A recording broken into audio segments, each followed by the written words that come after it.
already bring them. They lease from Nervous Nell or Seaport now. They want to be. Interesting. And her the woman with her husband's good friends of my husband. He used to shrunk with my husband. Oh, that's interesting. Oh.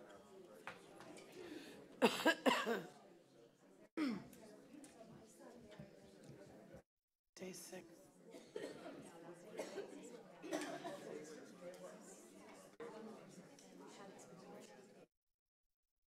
On 9 o'clock. Hold. 9 o'clock.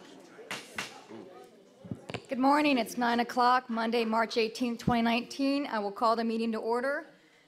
If we'll stand for the invocation and then Pledge of Allegiance. As we gather here today, we pray that we are ever mindful of opportunities to render our service to fellow citizens and to our community. May we keep in mind always the enduring values of life, exerting our efforts in those areas and on those things upon which future generations can build with confidence. Let us continue to strive to make a better world. Amen. Amen. I pledge allegiance to the flag of the United States of America and to the republic for which it stands, one nation, under God, indivisible, with liberty and justice for all. Okay, we're going to do the certification of election results. Resolution 1907, certifying results of the 2019 town election. Motion to adopt Resolution 1907, certifying the results of the Town of Fort Myers Beach general election on March 5th, 2019 for Town Council seats 1 and 2. Second. All in favor? Aye. Motion carries. And now it's the inauguration. No, recognition of outgoing members. Yeah, but that's under inauguration. Oh, sorry. I'm still the mayor. You are.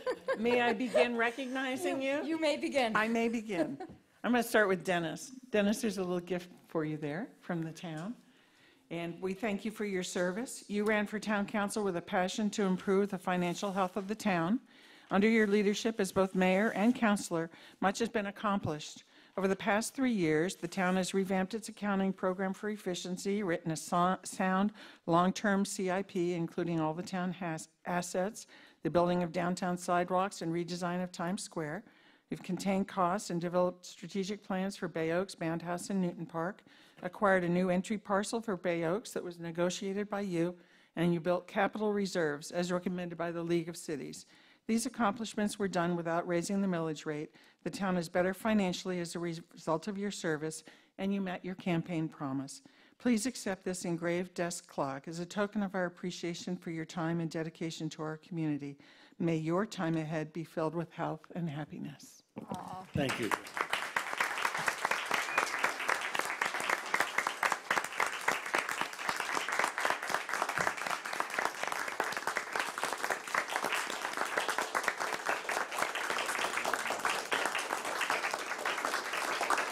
Thank you. Thank you very much. All I'd like to say at this point is that it's been an honor and a privilege to serve in my second town around, and I wish the next council well and hope they do as well as this council did in the future. Thank you, Dennis. Thanks, Dennis. Tracy, thank you for your service to the town. You served with unparalleled energy and dedication. You fully researched every topic, thoroughly responded to every call or email, voted often to assist our businesses, and always protected our residents and neighborhoods. You dove deeply into the water quality issue to further deepen the bond between our town and our neighborhood municipalities, and you served with a passion for this town that you love so dearly.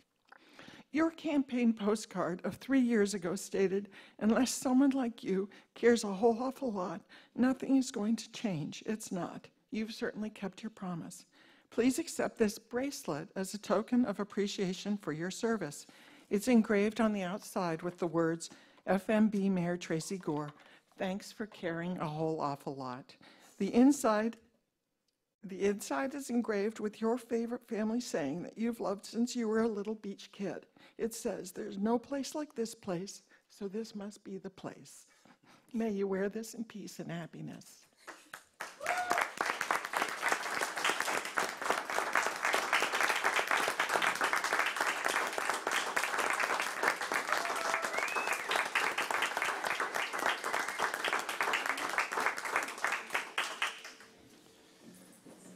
I told Joanne, I said, I can go in, open up the meeting, get my stupid clock and leave.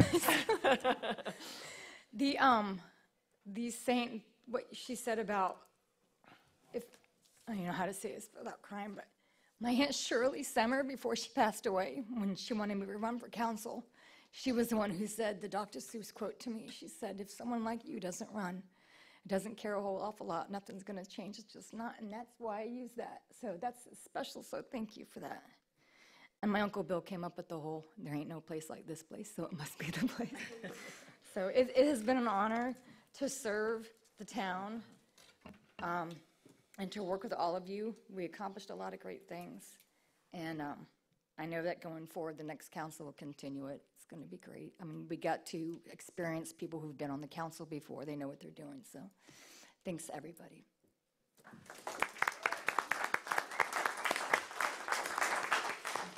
With that, do we leave? Joanne, you should be permanently in charge of the gift and speech. Oh, thanks. Nice Excellent. try. It was excellent. It was excellent. Okay. We leave now? Okay. Stay for their swearing in. But down there. You go? I guess, yeah. Oh, wait, okay. Do we have to?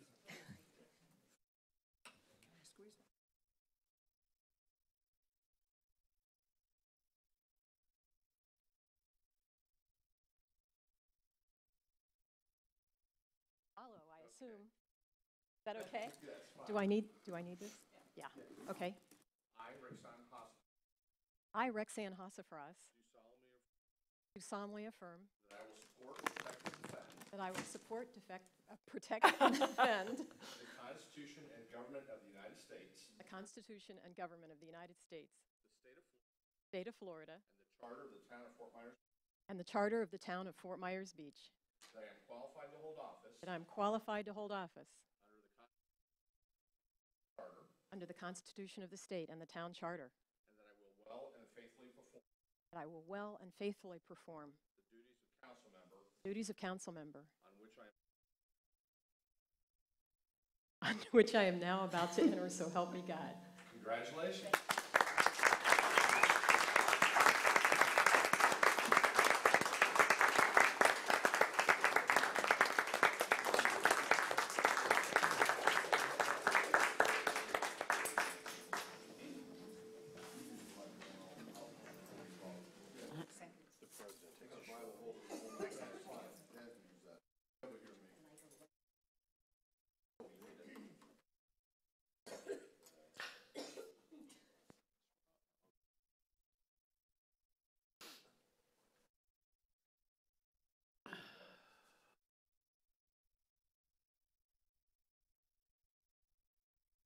Raise your right hand, you already have.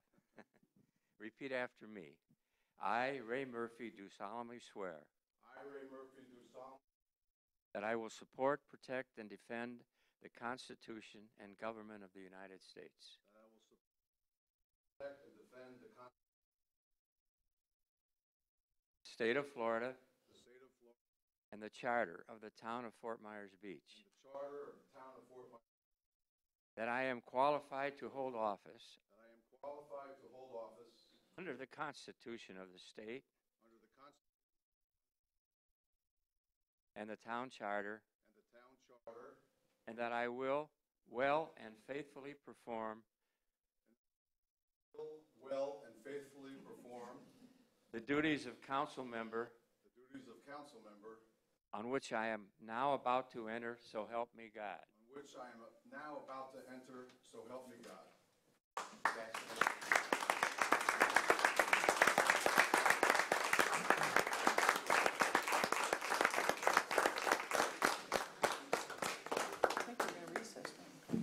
Oh, we're going to take a short recess before they do a reorganization of council. There's cake and coffee And there's cake, so we'll take how long do you want to recess for? 10 minutes. Recess for 10 minutes.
Seeing no other nominations, we'll close the floor for nominations to mayor. So by the fact that no one else has nominated another individual. Vote. Yeah, vote. Oh, Yes, let's please. vote. Call the vote? Call the vote. I'll call it then. I assumed you were going to. All in favor? Aye. Say aye. Aye. Opposed? Passes 5-0. 5-0. Congratulations, Anita. Do you want to come right now? Yeah. I will. Thank you very much. At Vice this- Mayor. Vice Mayor, open the floor nominations for the position of Vice Mayor. I'd like to nominate Ray Murphy.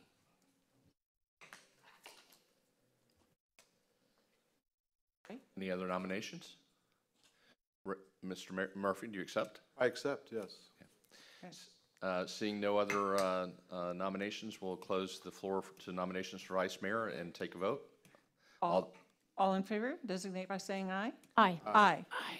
Motion passes, or the nomination passes 5-0. Congratulations, Mr. Murphy. Thank you.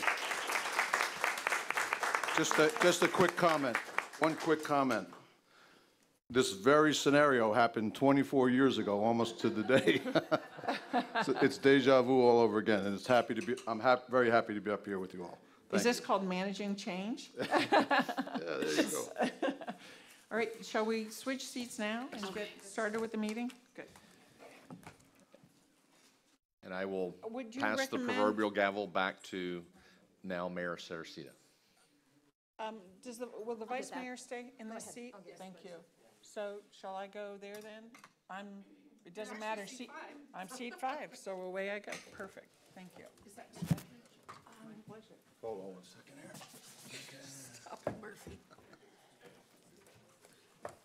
Making sure I'm in the right spot. And this is my one. Oh, yeah, you don't want mine, Joanne. No worries. Okay, Suppose you want to pass it off to me right away with that voice, huh? absolutely not, Ray. But when I need your help, I'll ask for it. Yeah, I know how that goes. And actually, I may have to, okay, so may I have an approval of the final agenda, please? Move to approve. Second. May I make a comment, final agenda? Yes, Joanne. As a couple of the members that have requested nominations to volunteer committees asked that we either move it up or that they would speak at public comment. Would you recommend they just speak at public comment? I'm sorry, could you say that again? For nominations to the advisory committees, they would Let's like to move either them up. move them up or, so that would be G, H, and I. So, The admin GHI would move forward. yes, so we'll move GHI up to the beginning of, right after consent agenda. How's that?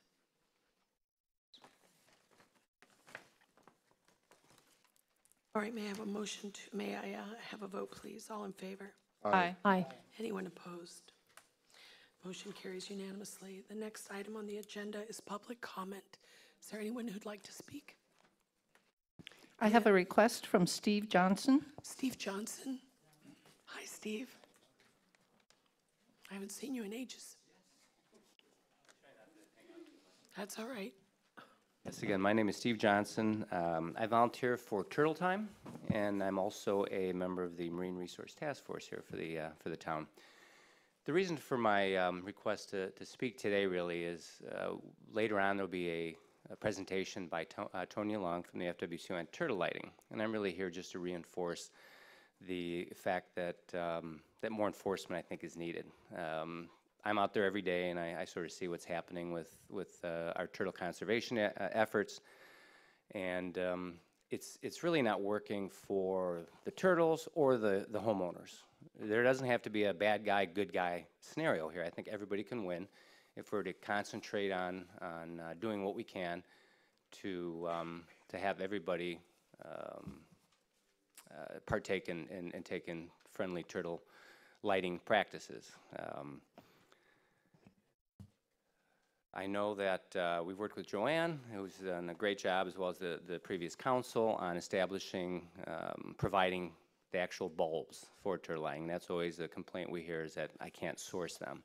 So I think that's going to go a long way. The town's not planning on trying to make a nickel on each bulb either. They're going to pass along the bulbs at the purchase price. And I think that's terrific. So already I see efforts in helping here. It's been going on for a long time. It's kind of funny. Here we have the original mayor and vice mayor now.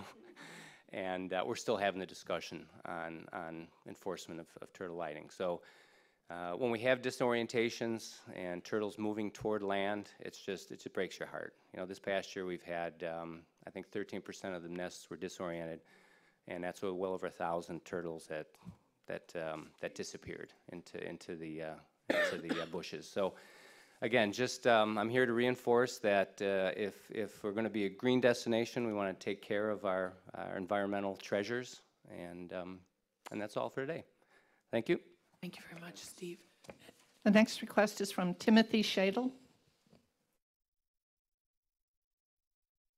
Morning, Mr. Shable. I'm here to talk about my Could name you is please Tim pull the Shadle. microphone up?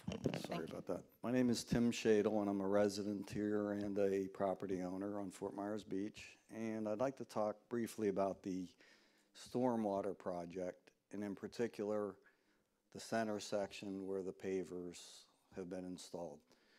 I've come before council before, and actually I've sent emails to both the town manager and county manager. And if I could, I'd like to just give each member a copy, if you would accept it, please. Yes.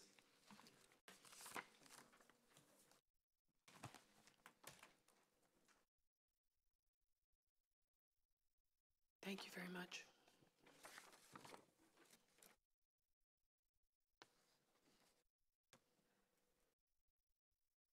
What I handed you was an email exchange that was done back in, I think, mid-December of 2017, and it was sent to our town manager as well as to the county manager. I've watched this project go on for a few years, and there are a few things that are disturbing to me. Number one, the amount of time that it's taken, but more importantly, the manner in which it's been engineered and constructed.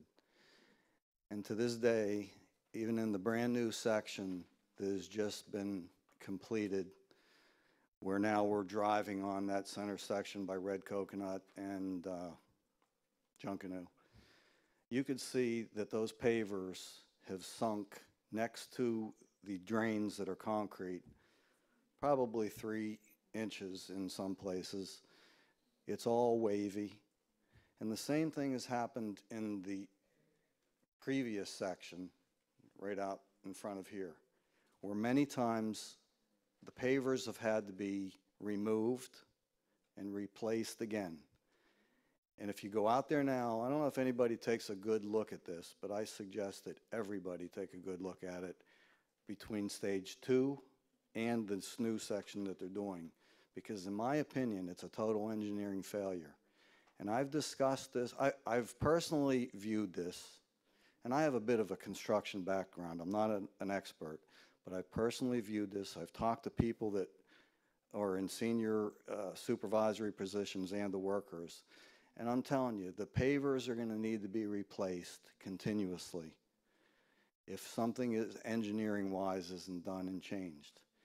And I just hope that, I'm going to go further and talk to other people about this, but I think that this project can't continue the way it is being done now. And I hope the council could take a look at this. Thank you. Thank you, Mr. Shadle. The next request I have is from Eve Haverfield.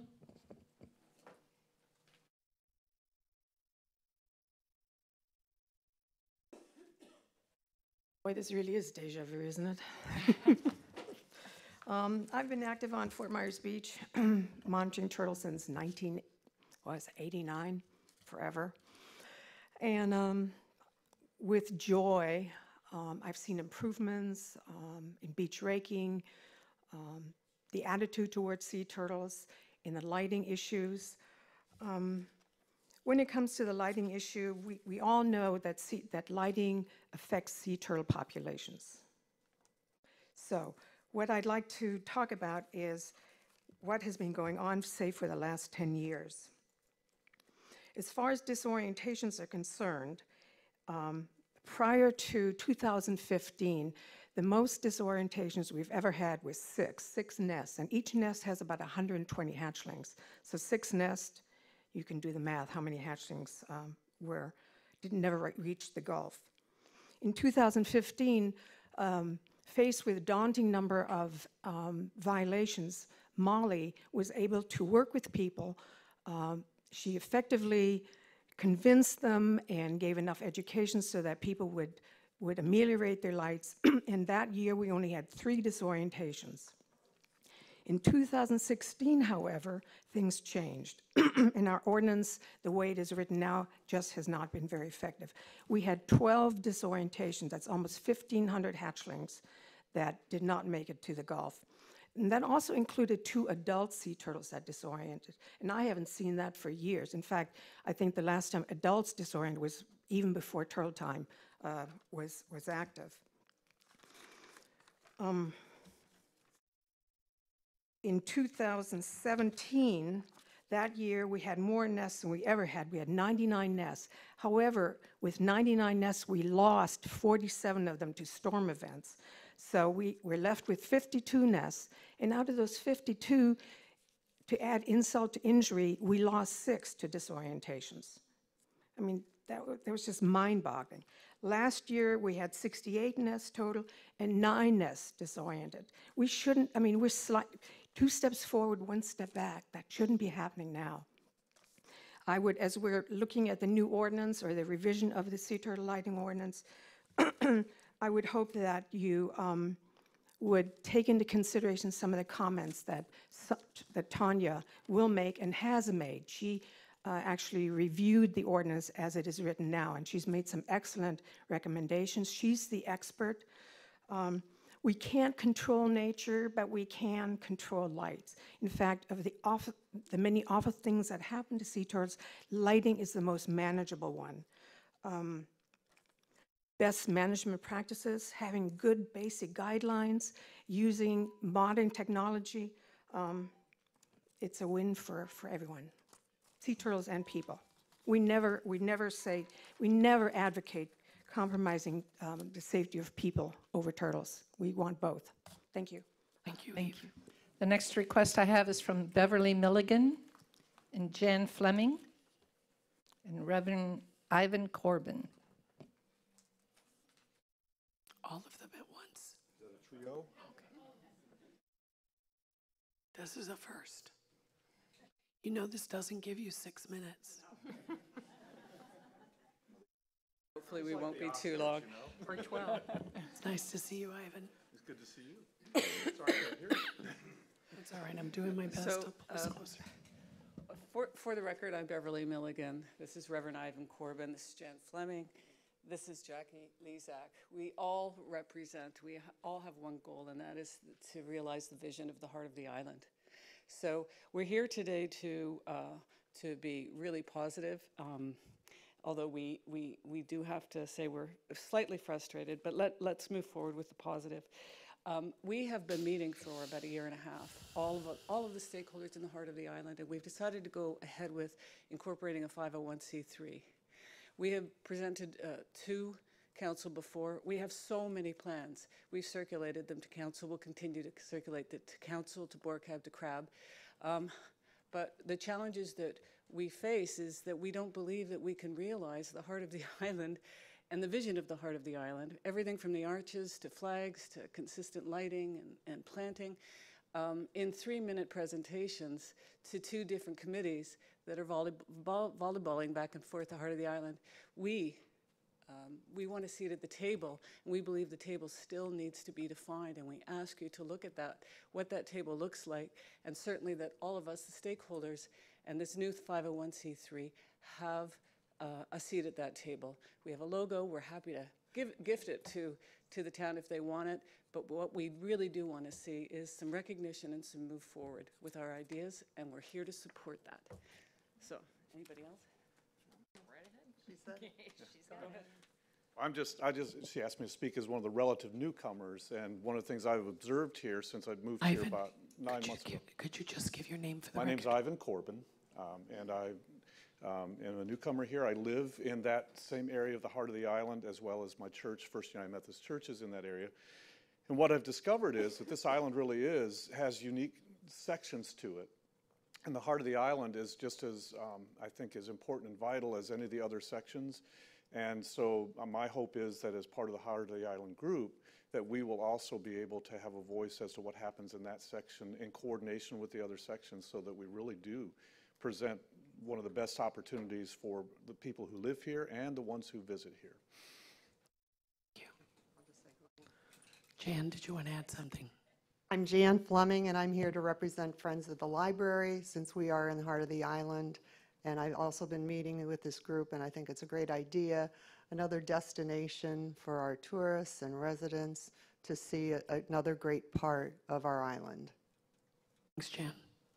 Jackie, anything? Jackie Lezak, president of the Chamber, which is now located in the heart of the island.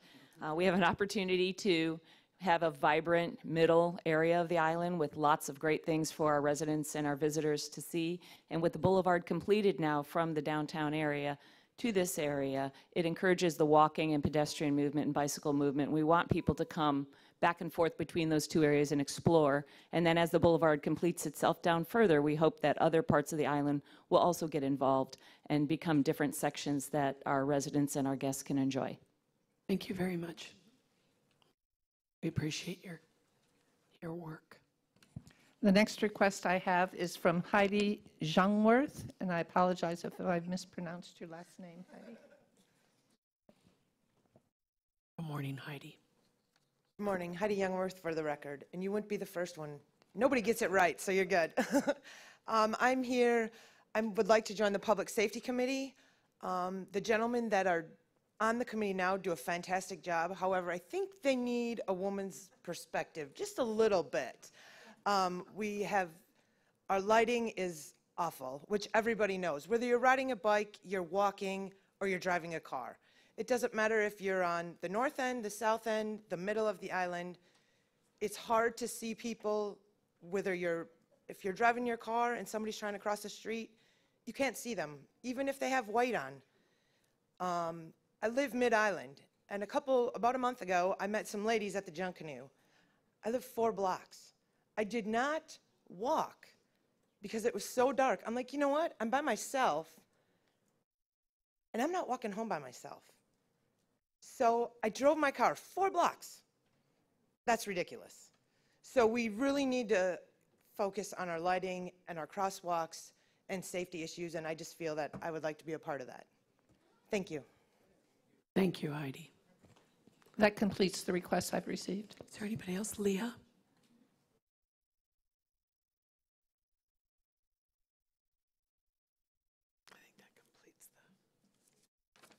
Hi. Thanks for the time. Great comments by everyone. I want to join your Save the Turtles team. I think that's pertinent. My name is Leah Gregg, and I live on the north end of the island. And, you know, I was watching one of our news shows, Beach Talk Radio, a few weeks back and saw Mr. John Goggin speak on behalf of the Public Safety Committee. And you make very valid points with regard to there's so much that can be done to make our island safer, not only for pedestrians and motorists, but also for cyclists. You would think, to Heidi's point, we would want to make it more of a bike-friendly town to incent people to bike. It's healthier, it's good for the environment, and of course it helps one of our biggest issues on the island, which is traffic. So you would think we want to get more people on bikes and walking versus getting in a car and driving 4 blocks, which I've done myself because it can be deadly. But nonetheless, I saw John, and I thought he did a great job really explaining what the Public Safety Committee is about, which I've applied for that position as well. Perhaps you can have 2 women's opinion. Can't hurt, for sure.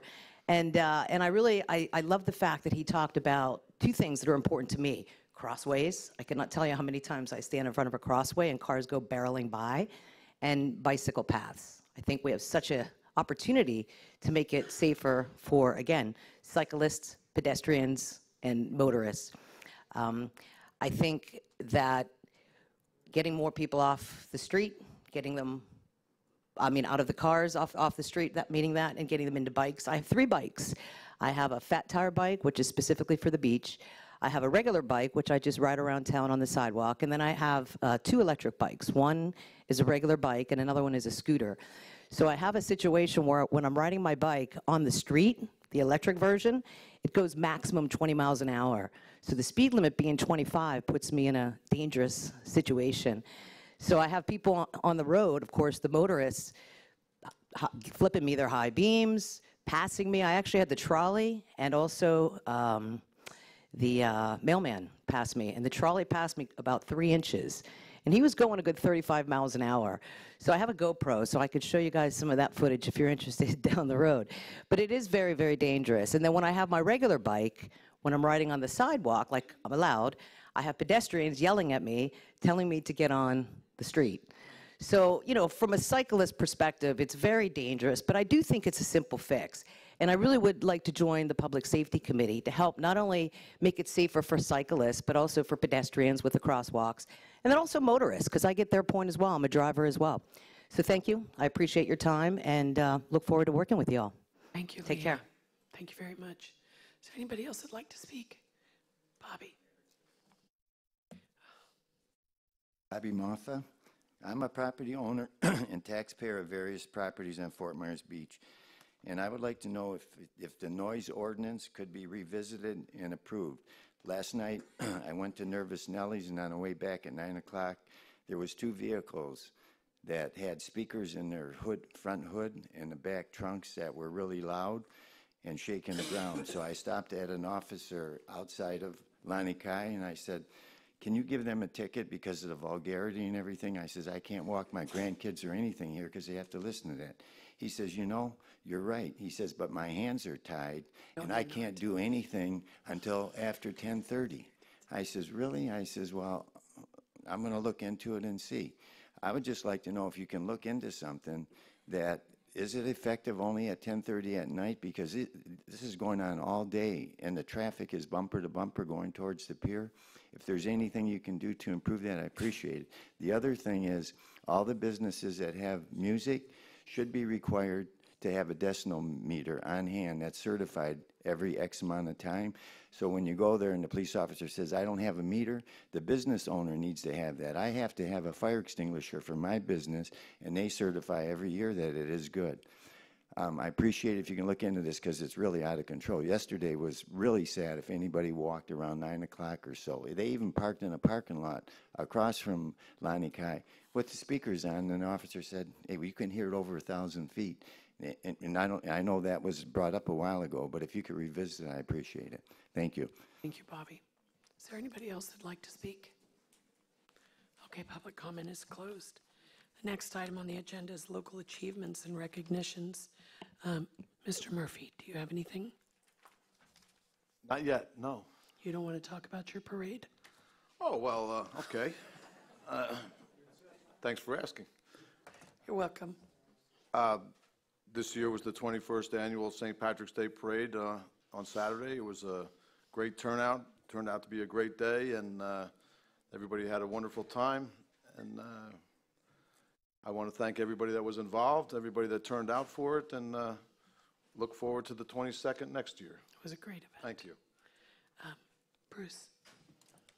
Well, if Ray wasn't going to talk about it, I was, because we have a annual float from our neighborhood, and we participated again and enjoyed it. It seemed like a big crowd this year, and a lot more floats too. So people really, really enjoyed it. So thank you.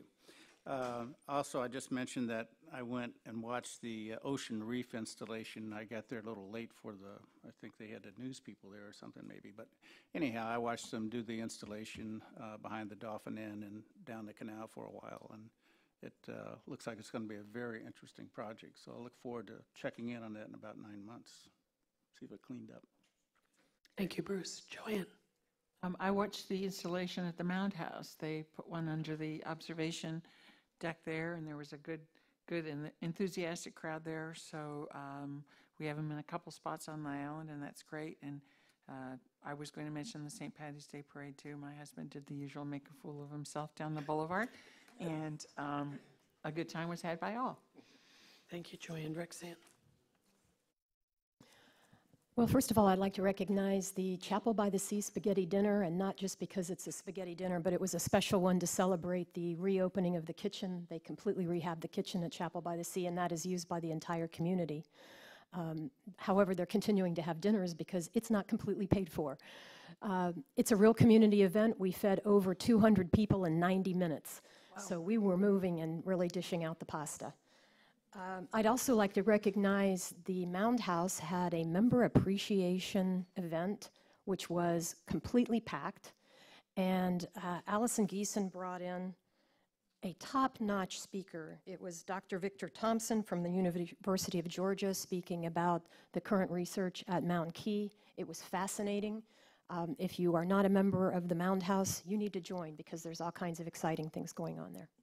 Anita, I forgot to mention that the Women's Club had a successful first, talking about food, feeding, corned beef and cabbage and spirits event at the Women's Club, and it's wonderful to see that facility coming alive as a community resource, and next year, check it out.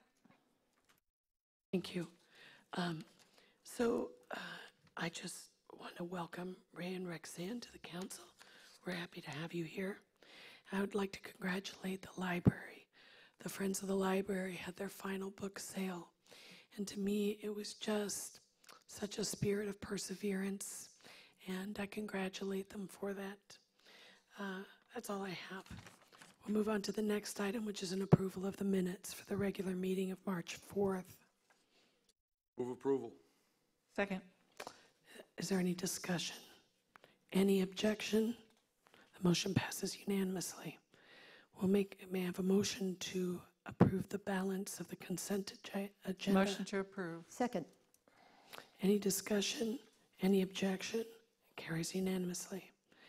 Now we're moving up to G, H, and I of the administrative agenda, which first is an approval to the Bay Oaks Rec Campus Advisory Board and waiving the prohibition of Section 6C of Ordinance 1806. There's one vacancy and one applicant. The applicant is Barbara Hill, and she comes at a perfect time to BORCAP. Barbara, would you like to say a couple of words?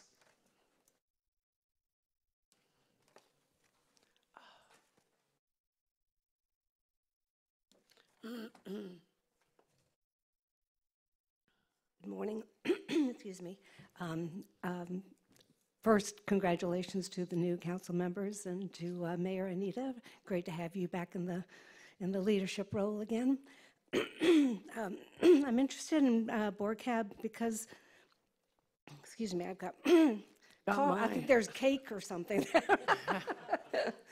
I'm interested in BORCAP because I know that they're going through some visioning and strategic planning efforts. And since we did this with our Mound House Advisory Board, first with the Mound House and second with the Newton Park, I felt that probably some of the input that I could provide to BORCAP would be helpful, and so I'd love to have the opportunity to serve.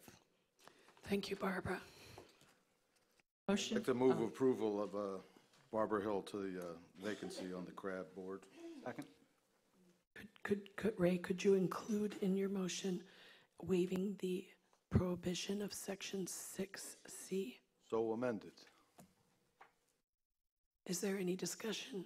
Any objection? The motion carries unanimously. The next one is a request for appointment to the Community Resource Advisory Committee. There are 4 vacancies. We have one applicant in Sheena Stockton. Sheena, would you like to say a few words? My name is Sheena Stockton. I've lived in Lee County for my whole life, one of those rare unicorns. And I love this beach. I think the really powerful thing about it is that's the common thing we all have. Everybody loves this island, whether we have different visions or not. it's something we can agree on, and I want to be a part and serve. I get to, work for myself as a musician, and so I have the time. What better way to spend it than, caring about the island? So I hope you'll consider me for the appointment. I'm really happy that you applied, Sheena. May I have a motion to approve Sheena Stockton as a member of Community Resource Advisory Board? So moved. Second. There's a motion and a second. Is there any discussion? Is there any objection? Motion carries unanimously. Thank you, Sheena. The next one is a request for an appointment to the Public Safety Committee. Unfortunately, there's only one vacancy, and we have 2 applicants. We haven't had this problem in a very long time, so thank you. We have Leah Gregg and Heidi Youngworth. They've both spoken, but would you all like to say anything further? No. So how would you like to proceed with a vote? With a ballot, or would somebody like to make a motion to approve? How would you, let's do a ballot. Michelle, do you mind? I'm not prepared for a ballot, but I can put one together if that's the will. So we'll just go on for a moment. If you would do that, Michelle, thank you so much. You guys are on hold for a bit. We'll come back to you. May I make one comment? Yes, Joan, please. With regard to CRAB, and we have 3 vacancies still, and we had comment from members of the Hadi group, Heart of the Island group, that they would like to be involved, and I would just encourage people to sign up for the vacancies on CRAB, because CRAB is working on Heart of the Island. Ivan, Beverly, did you all hear that? We have 3 vacancies on CRAB, and we have people from Heart of the Island who CRAB is working on Heart of the Island as well, and I would recommend that individuals from your group sign up for CRAB. Thank you. It's a great idea. The problem with that, excuse me, but if they're on the committee, then they can't talk to each other outside the committee. I just did my ethics training again. But they could have one member on the committee. One member on the committee. Right. So I think the point that Councilor Butcher is trying to make is that if they're not part of the CRAB committee, they can lobby all the committee members. If they have a member on the committee, then they would work through their member who's on the committee, and they would have to, assess which way would be more effective for them to be able to submit their input to the process. I will tell you from staff's perspective, we really don't want to be running 2 parallel vision ideas and inputs. We really like to get it channeled into one if possible. I agree with Joanne, though. One person should be on that committee. It should have. Michelle, you ready? Okay. So we'll go on to our first public hearing. We'll double back. So our first public hearing is a second and final reading of Ordinance 1902, which has to do with towing. Ray, would you read that title, please? Sure.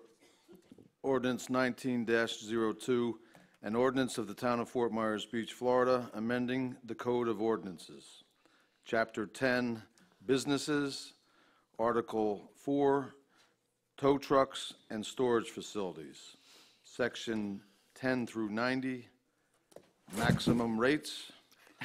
Section 10 through 92, Town Towing License Application, Regulatory Fee, providing for severability, codification, Scrivener's errors, conflicts of law, and an effective date. Thank you. Mr. Herron, does this meet the... Yes, it has been properly advertised, and it's properly before you for adoption, for consideration and second reading. Thank you. Roger, is there any further staff input on the towing issue? Just to refresh everyone's memory, this item is to have the town's rates parallel the rates of Lee County. I'm sure many of you remember that this ordinance is basically a takeoff of the Lee County ordinance in and of itself.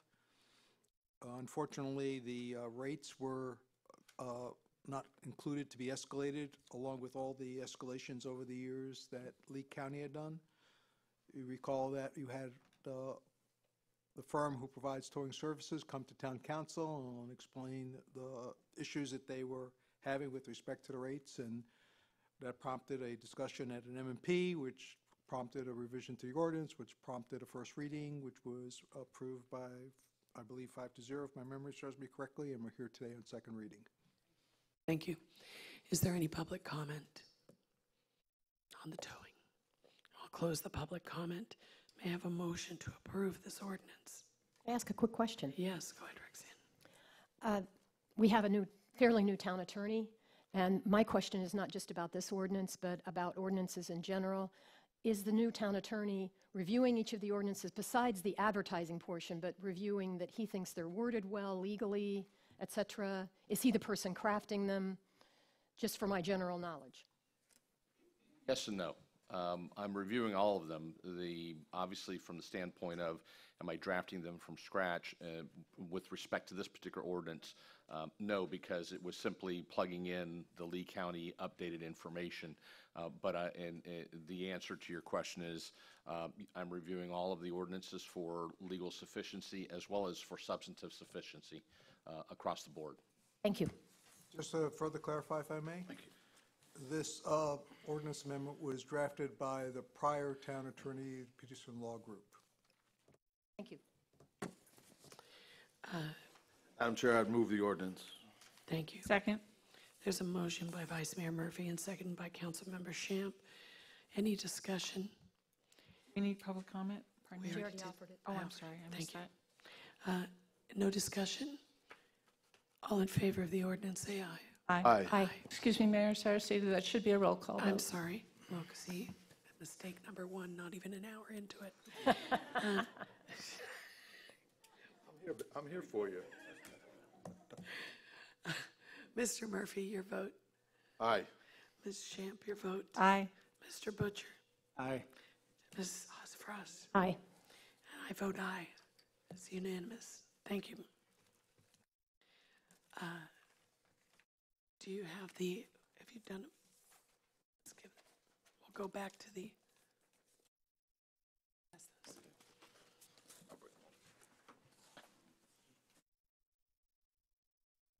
So back to the request for appointment to the Public Safety Committee. Drum roll. Drum roll.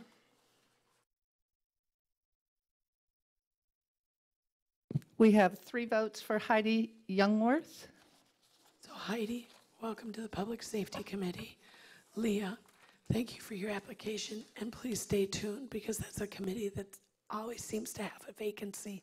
So thank you, and also consider one of the other committees. You'd be a valuable asset to the town, Leah. Thank you. Thank you both for your application. The next item, we move into the administrative agenda, is a presentation on sea turtle lighting. Tanya, it's so nice to have you here, Tanya. Thank you so much. Good morning, everyone. Thank you all for having me here. I'm really excited to be here and have an opportunity to talk to you guys. My name is Tanya Long. I'm a fish and wildlife biologist with the Florida Fish and Wildlife Conservation Commission in the Marine Turtle Management Program. And my primary focus is beachfront lighting for sea turtles. And there's a common thought that we want everyone to live in pitch blackness for 6 months out of the year. And I promise that I'm not here to pitch that to you. There's a lot of good ways to do good turtle lighting. And so I'm hoping I can dispel that rumor a little bit and sort of update everyone on the latest and greatest in sea turtle lighting. There we go. So we have 5 species of sea turtles that hang out in Florida and will nest here. The 3 most common are loggerheads, green turtles, and leatherbacks, primarily loggerheads in this area. And the important thing to notice about all of them is that all 5 species are either threatened or endangered. So that means that they have protections at both the state and federal levels. So just to give you kind of an overview of the fun facts about turtles, these are sort of the things that everyone wants to know about turtles. Nesting season begins May 1st and it runs through the end of October. That's the case for most of the state except for the central East Coast where nesting season began on the 1st of March, and we already have our first leatherback nests, which is really exciting. Nests generally have somewhere around 100 eggs. It takes them around 2 months approximately to hatch. And all of that good stuff happens at night. The nesting process and the hatching both happen at night. Females will come back usually every 2 to 3 years to lay a nest, and they'll come back several times every season when they come to nest. Now, what's really interesting and what a lot of people don't realize about Florida in terms of turtle nesting is that we're one of the most important sea turtle nesting grounds in the world. Almost 40% of all loggerheads in the world nest here in Florida. So when people think, why are we bothering with turtles? They're everywhere. I don't understand what the big fuss is. That's the big fuss. We are now the #1 loggerhead nesting population anywhere in the world. So if our population here starts to tank, then obviously that has major implications for loggerheads worldwide. The other really cool thing about turtles is that they come back to nest in areas where they hatched. And the specificity can vary a little bit between the species, but in general, if a turtle is hatched somewhere here in Southwest Florida, she's going to come back and nest here. So that means that the turtles that you produce here are really your turtles because they're going to keep coming back to this area. So just to kind of give you an idea about where lighting sort of falls on the spectrum in terms of threats, I know that the text on this is very, very, very small, so don't strain your eyes trying to read it. But this is a threat matrix from the Federal Loggerhead Recovery Plan. And essentially, white boxes are the lowest threats, and then we work our way up to red boxes, which are the greatest threats. And the circled box there is light pollution. So of all of the types of pollution that are a threat, light pollution is the greatest threat. And you can see there are not a ton of red boxes, so light pollution is one of the more severe threats that have been identified in terms of trying to recover loggerhead populations and other sea turtle populations as well. So that means that light management is a really high priority in terms of recovery actions. There we go. And just so that you know, you're not alone in this, light pollution is a widespread issue. It varies up and down the coast, but you can see that we have lots of lights in lots and lots of places. And that's because people want to live by the coast, right? It's a fun place to live. We like being by the beach. So that's where people tend to congregate, and that's where we get a lot of development, and it's where we get the most light. So just know that you're not the only ones that have to deal with this. It's something that we are facing on a statewide and a nationwide level. So lighting can actually affect nesting females as well as the hatchlings, which a lot of folks don't realize. Nesting females use lighting as one of their cues to help them navigate when they're crawling on the beach. And so not only can it interfere with their ability to figure out where they are on the beach, but it can actually prevent them from coming out of the water at all to lay a nest. Females will actually survey the beach before they crawl out onto the sand to decide if they want to even make the attempt. And if the lights are too bright, it'll deter them from coming out of the water, and then they go somewhere else, which may not seem like a big deal, but this can cause females to actually go to beaches that are less optimal for nesting. So they might be darker, but they might be really narrow. The nests might get overwashed a lot. So those beaches that might actually be better for incubation might be too bright and deter the females from coming up to nest. If they do come up to nest and end up being distracted by artificial lights, we end up with turtles in all kinds of interesting places. We find them in roadways, we find them in swimming pools, we find them by tennis courts, which obviously is a lot of energy if you're 300 pounds and sort of dragging yourself across the ground. So it's a lot of extra energy for them to expend when they get into those situations. When it comes to hatchlings, these guys are especially reliant on lighting. In fact, it's their primary cue to figure out where the water is. And they use sort of a combination of visual cues, but lighting is the primary focus. And so when you have artificial lighting sending off signals sort of back behind the turtles that are competing with those natural lighting cues, that's when we see what's called disorientation, which is when hatchlings are essentially going in directions that are not toward the water. It might be up and down the beach, it might be back towards buildings, it might be wandering around in circles, but they're not going where they're supposed to go. And this is problematic for them because any extra time that they spend on the beach leaves them vulnerable to predation, dehydration, desiccation. A lot of times, once they are in this sort of a situation, it's very difficult for them to then figure out where the water is, make it to the water, and then have enough energy to get offshore. So hatchlings, the more time they spend crawling around on the beach, the less chance they have of being able to actually make it out where they need to go. So I just want to talk very, very briefly about who's supposed to be responsible for light management, because this is a topic that sometimes gets tricky, and there's often a lot of confusion about who's supposed to be doing what. So at the very upper levels, on the federal level, all of this sort of falls under the umbrella of the Endangered Species Act.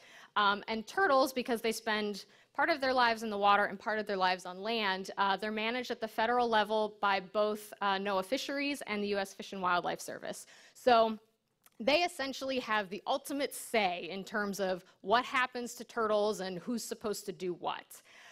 Here in Florida, we have a cooperative agreement with the federal agencies to manage sea turtles ourselves, and that's why our program exists. So they have essentially delegated that responsibility to Florida Fish and Wildlife.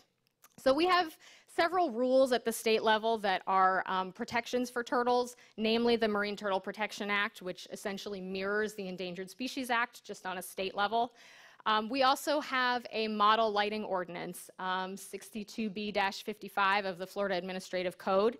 And this is a joint rule between FWC and the DEP, which basically lays out a model for local governments in terms of what should be included in local lighting ordinances.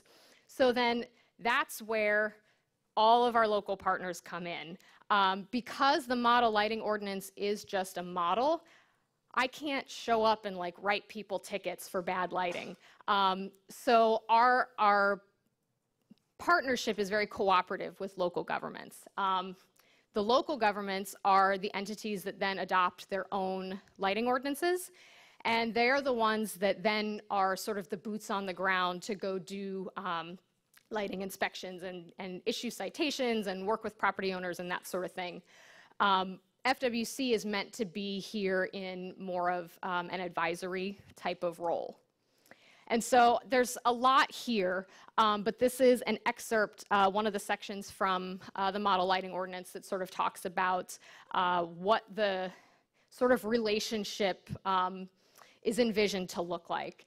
And just to sort of call your attention to a couple things, as I mentioned, it's meant to be, light management is meant to be sort of a joint responsibility between the state and between the local governments. And the local governments are then encouraged to adopt and implement and enforce lighting ordinances as sort of their side of this, this joint responsibility. And then FWC is here as an advisory, sort of technical assistance kind of role, providing training, resources in terms of information, guidelines, that sort of thing.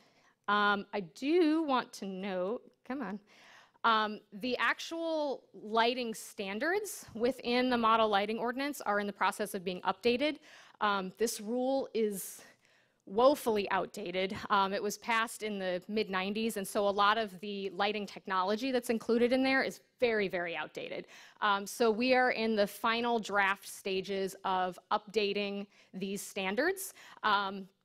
And it will probably go to DEP, hopefully within the next month, so that it can then go through their review and rulemaking process. So we're really hoping that this will be in effect, certainly by next nesting season. And then we hope that that will in turn be a resource for the local governments in terms of looking at the sort of best available technology and the current best practices for lighting. So the main point here is that light management really relies on effective partnerships and lots of relationships with lots of different entities. This is just sort of a handful of all the groups of people that we work on, from the federal to the state to the local level to power companies to conservation organizations and so on. So it really is a cooperative effort. So you can see that there's a lot of ways that we go about handling light management, everything from regulation to dealing with lighting manufacturers on developing new technology, lots of education, as well as assisting with lighting retrofits and lighting reviews. We also operate a wildlife lighting certification program, which gives manufacturers an opportunity to submit their fixtures or bulbs to us, and we will test them to make sure that they meet our 3 criteria for good turtle lighting. And if they do, they get a certification, and they all go on the website. So that's a resource for folks that are looking to upgrade or maybe fix lighting. Let's say they get a notice of violation. You can go on the website, and there's literally hundreds of products on there that folks can look through. So what do you need to have good turtle lighting? We've sort of boiled this down to 3 golden rules to sort of make it easy to remember. Keep it low, keep it shielded, and keep it long wavelength. So the first rule, keep it low, is sort of a dual purpose rule. It refers to the mounting height of the fixture, so you want to keep fixtures as low to the ground as possible, and that's to prevent light from spilling into areas where you don't need it. If you are trying to light a sidewalk, then you want to put light where it lights the sidewalk and not where it lights, let's say, a sidewalk and an entire row of bushes. It also refers to the amount of light being produced by the fixture, so sort of the brightness of the fixture, the number of lumens it produces. You don't want to use fixtures that are overly bright. You want to think about what you're using that light for, what's the purpose of that light, and how much light do you need to achieve whatever the task is. And you can kind of think about this if you think about what type of light you would put in your bathroom as a night light. You know you're only using it to sort of see where you're going in the dark, so you're probably not going to put in a floodlight. The second rule is to keep it shielded, and that just means that making sure that the bulb isn't visible. There's a lot of ways to do it. You can use fixtures that are recessed or have a recessed bulb. You can use fixtures that have shielding. You can use fixtures that are directional so that they are pointed away from the beach. There's lots of times you can even add your own shielding with aluminum flashing or something. So there's a lot of ways that you can make sure that a fixture is shielded. And the reason that we want fixtures to be shielded is because the bulb is the brightest part of that fixture. So even if you're using a good bulb, turtles can be attracted to light that is overly bright. So if they can see that bulb, that's the brightest part, right? So it can still be attractive. And then the last rule is keep it long wavelength. So that refers to the color of the bulb. So when you're going up and down properties during nesting season and it looks like everybody's lighting is orange or red, this is why. It's because turtles are very, very attracted to short wavelengths of light. So that's purple, blue, green, those types of colors. But they are less distracted by long wavelengths of light, anything over 560 nanometers. So that's the amber, orange, red part of the color spectrum. And because white light contains all colors, it's very attractive for turtles. So that's why we recommend using bulbs that are amber, orange, or red, and particularly LEDs, because they are, number one, very energy efficient. So once you put one in, it's there for a long, long time before you have to replace it. But also because LEDs are really good at producing a very specific color of light. So one of the biggest questions that we get is, well, am I going to be safe if we put in this lighting? The good news is yes. As long as it's done properly, then you will absolutely be safe. A lot of the recommendations that we have in terms of good turtle lighting are recommendations that overlap with CPTED, Crime Prevention Through Environmental Design. Things like avoiding really bright security lights, or trying to reduce glare, using lights that are downward directed rather than multi-directional. So there's a lot of sort of overlapping recommendations, and we are doing a lot of work with various police departments to make sure that the things that we are recommending are good, are in line with things that are going to work for them as well. And the reason that these lights are not as bad as everyone thinks is because bright white light has a tendency to really mess up your natural night vision. So if you allow your pupils to open up really wide when it's darker and it's not so bright, then it lets in all the available light, and you have an ability to see contrast a little bit better. You can see movement a little bit better. If you think about when someone turns on a really bright floodlight, like on the outside of a house, you're immediately blinded. And so that's the effect that really bright white light has on human vision, is that it makes you able to see right what's in front of you, but nothing else around you. So avoiding those situations obviously is good for turtles, but it's actually really helpful for us as well. The good news is that there are a lot of really easy ways to solve common lighting problems. It's not as complicated and scary as a lot of people think it is. If you have a white bulb, usually all you have to do is change it out to an amber, orange, or red LED. There are lots of places to find them online, and there are some like hardware stores that will sometimes carry them as well. We've actually had better luck with that here on the West Coast than we have on the East Coast. So you can sometimes just find them in your local store. If you can see the bulb, then a lot of times all you need to do is add some shielding. Lots of manufacturers make shields for their fixtures now, so sometimes you can just call them up and order one from them directly. If you can't, like I mentioned, aluminum flashing works really, really well for this. It's cheap, it's easy to find, you can cut it and bend it into whatever shape you need, and it's opaque, so it makes a great shield. If you have a fixture where you just can't quite finagle a good shield and you're not getting any light out of it, floodlights are notorious for this just because they're really hard to shield. Then you can replace the fixture with something that's more appropriate, something that directs light downward and or away from the beach. And there are tons of fixtures that are available now that can do this. And they come in all colors, shapes, sizes, price ranges. Anything you could possibly think of, there's a good version of it.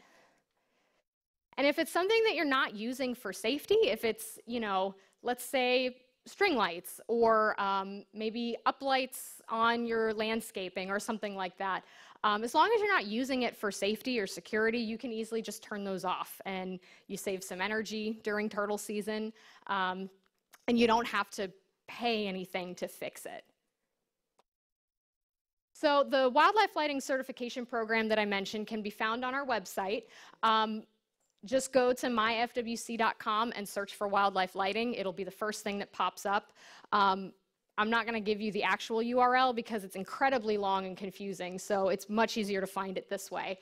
But essentially, all of the fixtures and bulbs that are submitted to us that get certified are put into a category. So if you're looking for a wall light, you can click on wall lights. If you're looking for a path light, you can click on path lights, and there's a whole list of products with links to the manufacturer's website so that you can find where to get these. So our goal here obviously is good lighting for turtles, right? That's kind of why we're here, but our goal is also to have good lighting for people. We know that people need lights to see what they're doing, number one, but number two, there are all kinds of codes that require lighting. Building codes, fire safety codes, Department of Health codes, lots and lots of various codes that require certain levels of lighting. And so our goal is to help folks achieve those levels of lighting, but doing it in a way that is less disruptive for turtles.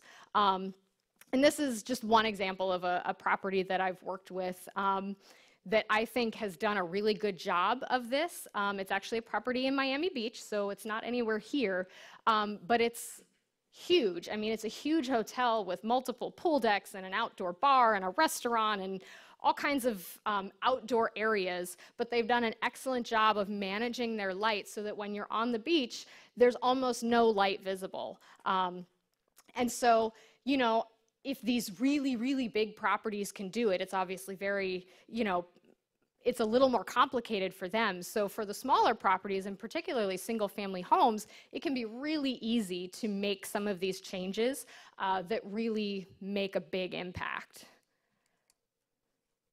There we go. So I want to thank you again for having me here. You can find lots of information on our website. I'm also available anytime for questions. I'm happy to leave contact information for you if you'd like it. So thanks again for having me. Tanya, thank you. Hold on, let's see if we have some questions. Sure. Joanne? Yes, question. Yeah. You said you work with FPL, and we have a real problem with lighting on the beach, the balancing between, as you already heard, the safety of people at night walking along our sidewalks, and we're a narrow island. Those lights on their right-of-way are right up against the property line. Very often, a residence or someone will do good lighting for themselves, but we still have these bright FPL lights. Recently, they even installed new lighting on the south end of the boulevard, not turtle compliant. How can you help us as we work with Lee County to balance our safety needs with the turtle needs? How can you help us achieve that? Because we're not doing, we seem to be having trouble with that right now. That's an excellent question. I'm saying help. Right. So, the good news is I've actually been working with FPL to get some turtle-friendly fixtures onto their approved products list. We are going through the final approval phases right now. I was actually at their facility in Riviera Beach last week doing some testing with some of their fixtures. So the first step is to get good lighting to be available, first of all. And we're almost there. There are 2, potentially 3 fixtures that will hopefully be added to their list. I mean, I would guess within the next couple of months once we sign off on it. The other thing is making sure that they meet, well, if it's a DOT roadway, that they're meeting DOT standards. And we have done some testing with DOT as well over on the East Coast, and come across some fixtures that they were happy with, that that they felt comfortable in terms of meeting particular light levels. So it's a big job for sure to do street lighting, and it's one that has historically been very difficult for us because of the level of light that you need on the roadway.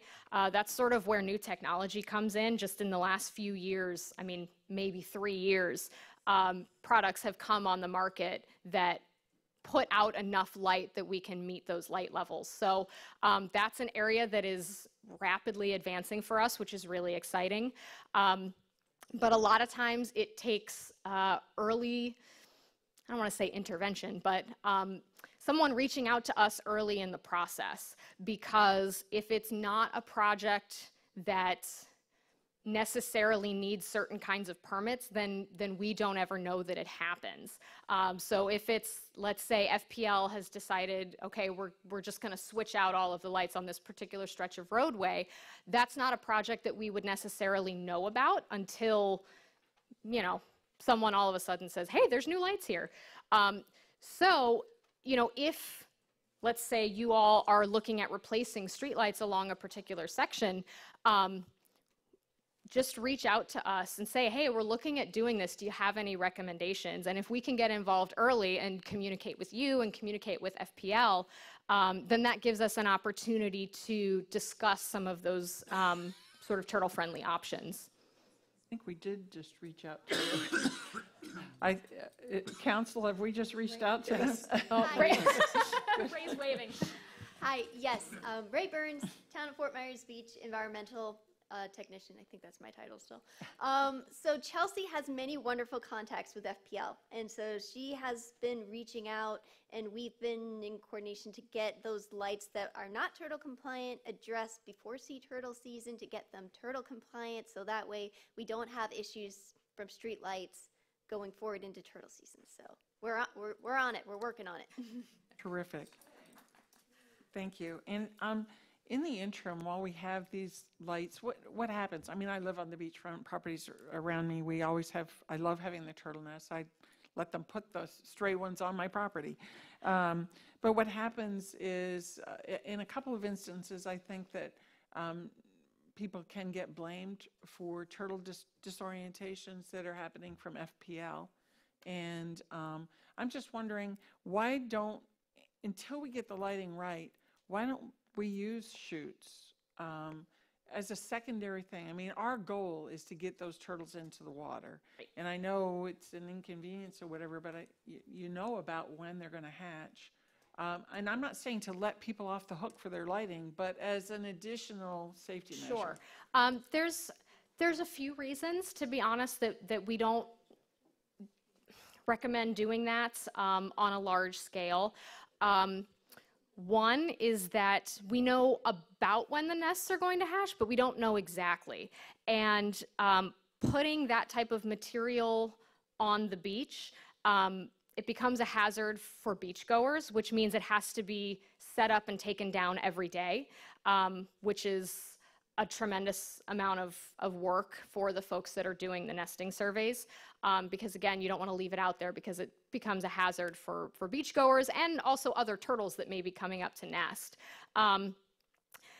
Another reason is that often, even if you have, chutes or light shields or whatever,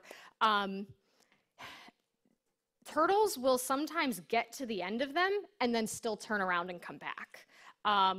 We've seen where folks have put the light shields around the back of the nest, and you can see the tracks come out and go around either side. Hatchlings will even come back out of the water to go back towards lights. So it's not as effective as you might think it would be. The other thing is that, as I mentioned, we work at the direction of the Fish and Wildlife Service. So we're sort of not at their mercy, but we cannot authorize things that they wouldn't authorize. And as far as the recovery strategies in the recovery plan, it's a very hands-off approach because a more hands-on approach just isn't sustainable. And so it's not something that they want us to authorize on a large scale. So we can't just come in and say, yeah, everybody put up light shields or everybody use chutes. So it is something that we use very sparingly. If there's a particular situation, a nest maybe is in a really bad spot. Let's say it's right in front of a beach access, or there are occasions where we'll allow them, but those are the reasons we don't do it on a large scale. Thank you. Sure. Roxanne? This isn't really a question for Tanya, more for Ray and Roger. We heard comment from Eve Haverfield about how effective it was when Molly did more of an education/enforcement program. I think she said 2015. Do we have anything planned like that for this year? Before I let Ray explain what she's been working on in terms of an enhanced plan, I just wanted to mention that the efforts of a former code compliance officer,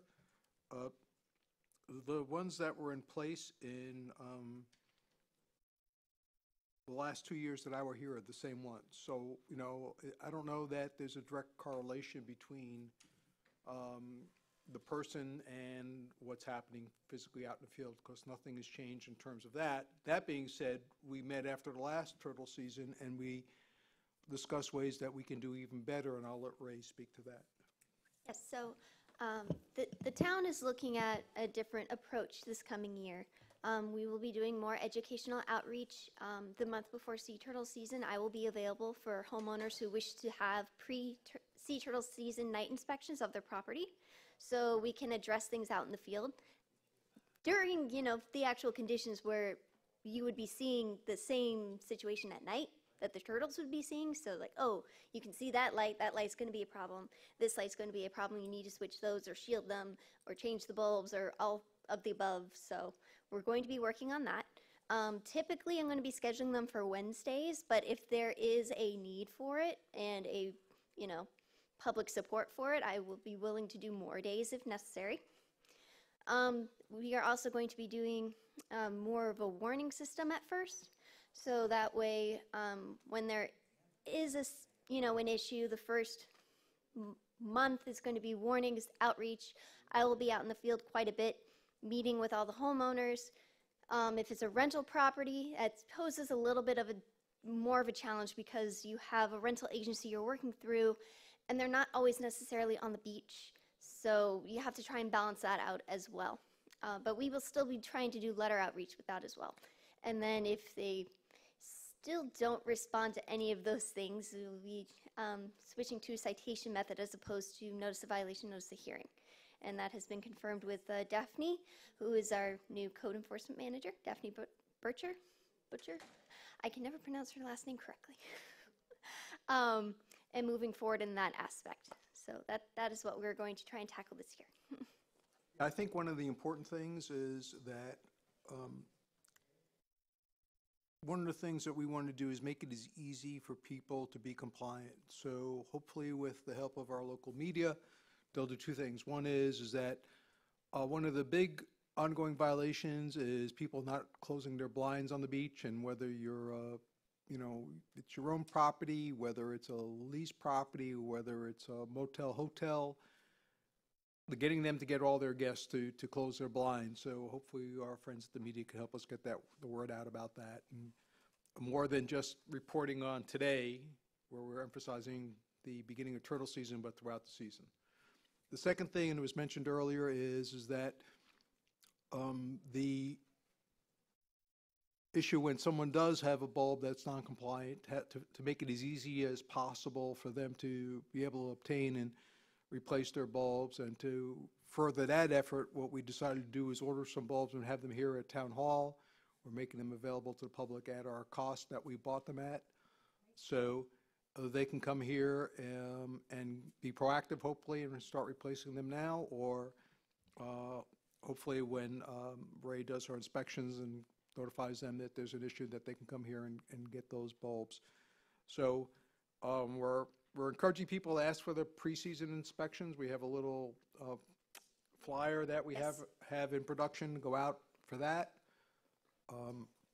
We are going to try to give warnings, but once, it's an issue of once you know, then we hope you will comply.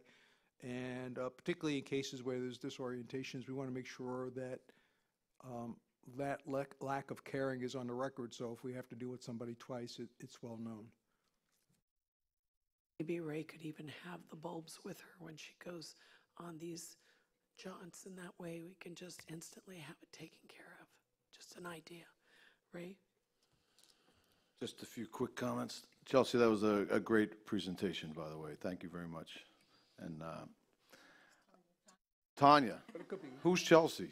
Chelsea's the Public Works Director. I'm sorry, Tanya. I apologize. Wow, first day on the job. I've been called worse. It's okay. We're going to cut you some slack. I apologize. I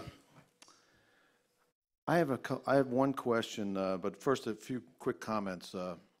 First of all, I'm a friend of the Turtles, have been for most of my life here. Who could forget years ago when Eve came to a council meeting one night with a bucket with a towel wrapped over the top of it and opened it up, and 100 sea turtles poured out, hatchlings. I mean, it's exciting. That makes an impression. But and the other thing is, I mean, our collective hearts were broken this summer watching all these dead turtles roll up here. Through man's own stupidity, really. But so that's even more of a reason to support everything that's going on with the lighting issue. But getting to my question is, after the requisite educational opportunities have been given to the people, and now we get into a violation and a repeat violation and so forth and everything else, and then citations follow and so forth. Not that we want the heavy hand of government and the Gestapo going on here, but my question is, our local law enforcement agency, of course, is the Lee County Sheriff's Department, and I'm sure they're not too interested in handing out arresting people for turtle violations. We all know, though, that the FWC is also a state law enforcement agency and has police powers and can knock on people's doors and enforce the law. Is that something that is in effect, or is it contemplated, or is it? I know from my years over at Lover's Key, when there were violations over there and there were state enforcement agents around all the time, that enforcement was readily available, and I assume that it still is. So. At a state level, that's difficult for us because, like I said, our lighting ordinance is just a model. So an FWC officer can't show up and say, I'm writing you a ticket because you're in violation of this. So there are very few instances where the state will get involved at a regular, not a regulatory, but an enforcement, you know, in an enforcement type of role. However, I will say that we try to get very involved if there's a particular property that's having lots of problems, and the municipality or county or whomever reaches out to us and says, we're having a real problem. We have set up a lot of working relationships where we can come in and say, listen, we're trying to make sure that you are not liable under the ESA. Let us help you. And that tends to be fairly effective. I will also say that it's not coming through us, but the Sea Turtle Conservancy, which is a nonprofit conservation organization, has just received a grant to help fund some lighting retrofit work on the southwest coast. Hasn't started up quite yet. It'll be starting up later this year. But one of the things that they are looking for from local code enforcement is ideas for where to focus their efforts. And it's helpful for them, you know, when they have these kinds of grants, because they can come in as a non-enforcement, you know, entity and say, listen, we can't ticket you, we can't cite you, we can't do any of that. All we're here to do is help you. And properties have been very receptive to that in other areas around the state. So if Ray doesn't have the information already, I'll get it to her, because that can be a great resource as well. Staff has actually already been in contact with Sea Turtle Conservancy about this issue, so we're working on it.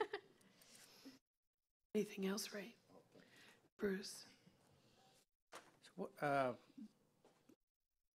CPTED, what does that stand for again? It's crime prevention through environmental design. Environmental design. It's a doozy. So when Eve was speaking, I thought she mentioned that someone was going to discuss our current codes that we have here and our weaknesses in our code. Is that true? I mean, go I ahead. was just going to say, Tanya, that, you know, one of the things that we're looking at is how our code aligns with the model code of the WC. And as a result of that review, there will be some proposed changes to make sure that we, A, stay in alignment, but also facilitate future alignments. As Tanya mentioned, it's their code is under re-review. So, you know, we want to stay no more than one step behind if possible. Right now, we might be 2 steps behind, but we're trying to keep up with their changes as they go to best management practices. So in the next, what do you said, 3 months, your code's going to be reviewed, or your standard? Or? I don't have a timeline for if or when it will be adopted. Like I said, it's a joint rule with the Department of Environmental Protection, our sister agency. So once we complete our review, which should be wrapping up in the next couple of weeks, it goes over to them, and it's sort of at their mercy at that point. But we have been working cooperatively with them on this review process. So we're hoping that it'll go through pretty smoothly and get adopted, but I don't have a timeline for when that's actually going to be implemented, but my hope is that it would at least be in place before next season.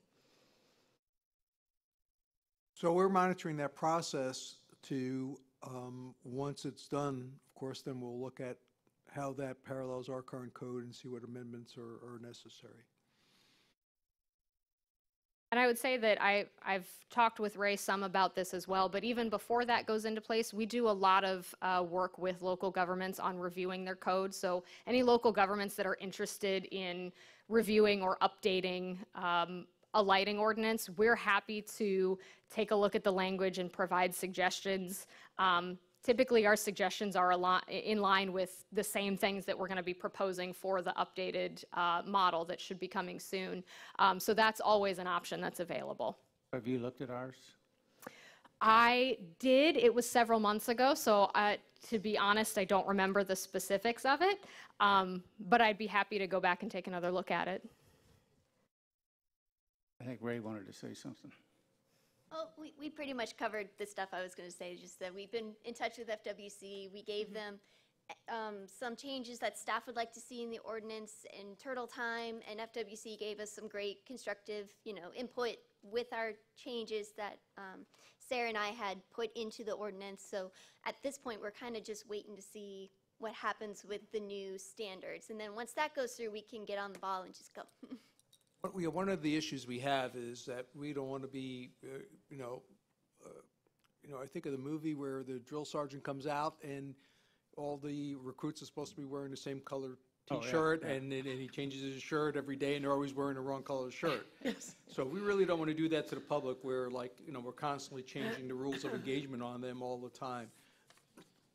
So we want to work closely with Eve and to change the code when necessary, but not be in a situation where we tell people put in Bulb A this year, and then next year they said, well, I have Bulb A, and why are you now telling me I'm in violation again? Well, now you have to go to Bulb B or CUD.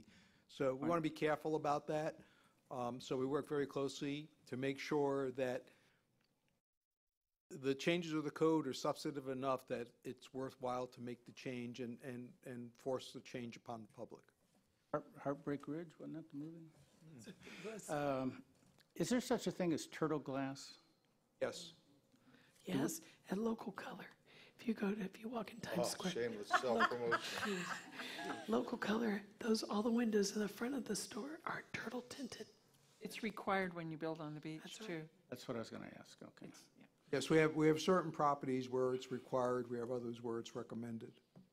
So do we have a pattern of disorientation on the beach? Do we know where it happens repeatedly, or is it one time at the south end and next time the north end, the third time somewhere else? So in the past with disorientations, when we get notified there's been a disorientation, we immediately look at the lighting situation to see if we can sort of identify the culprits. There's two things, and we notify them immediately to adjust their lighting. Even if they adjust their lighting, we do put that on the record so that should we have to deal with them again in the subsequent year, or they can't say they didn't know.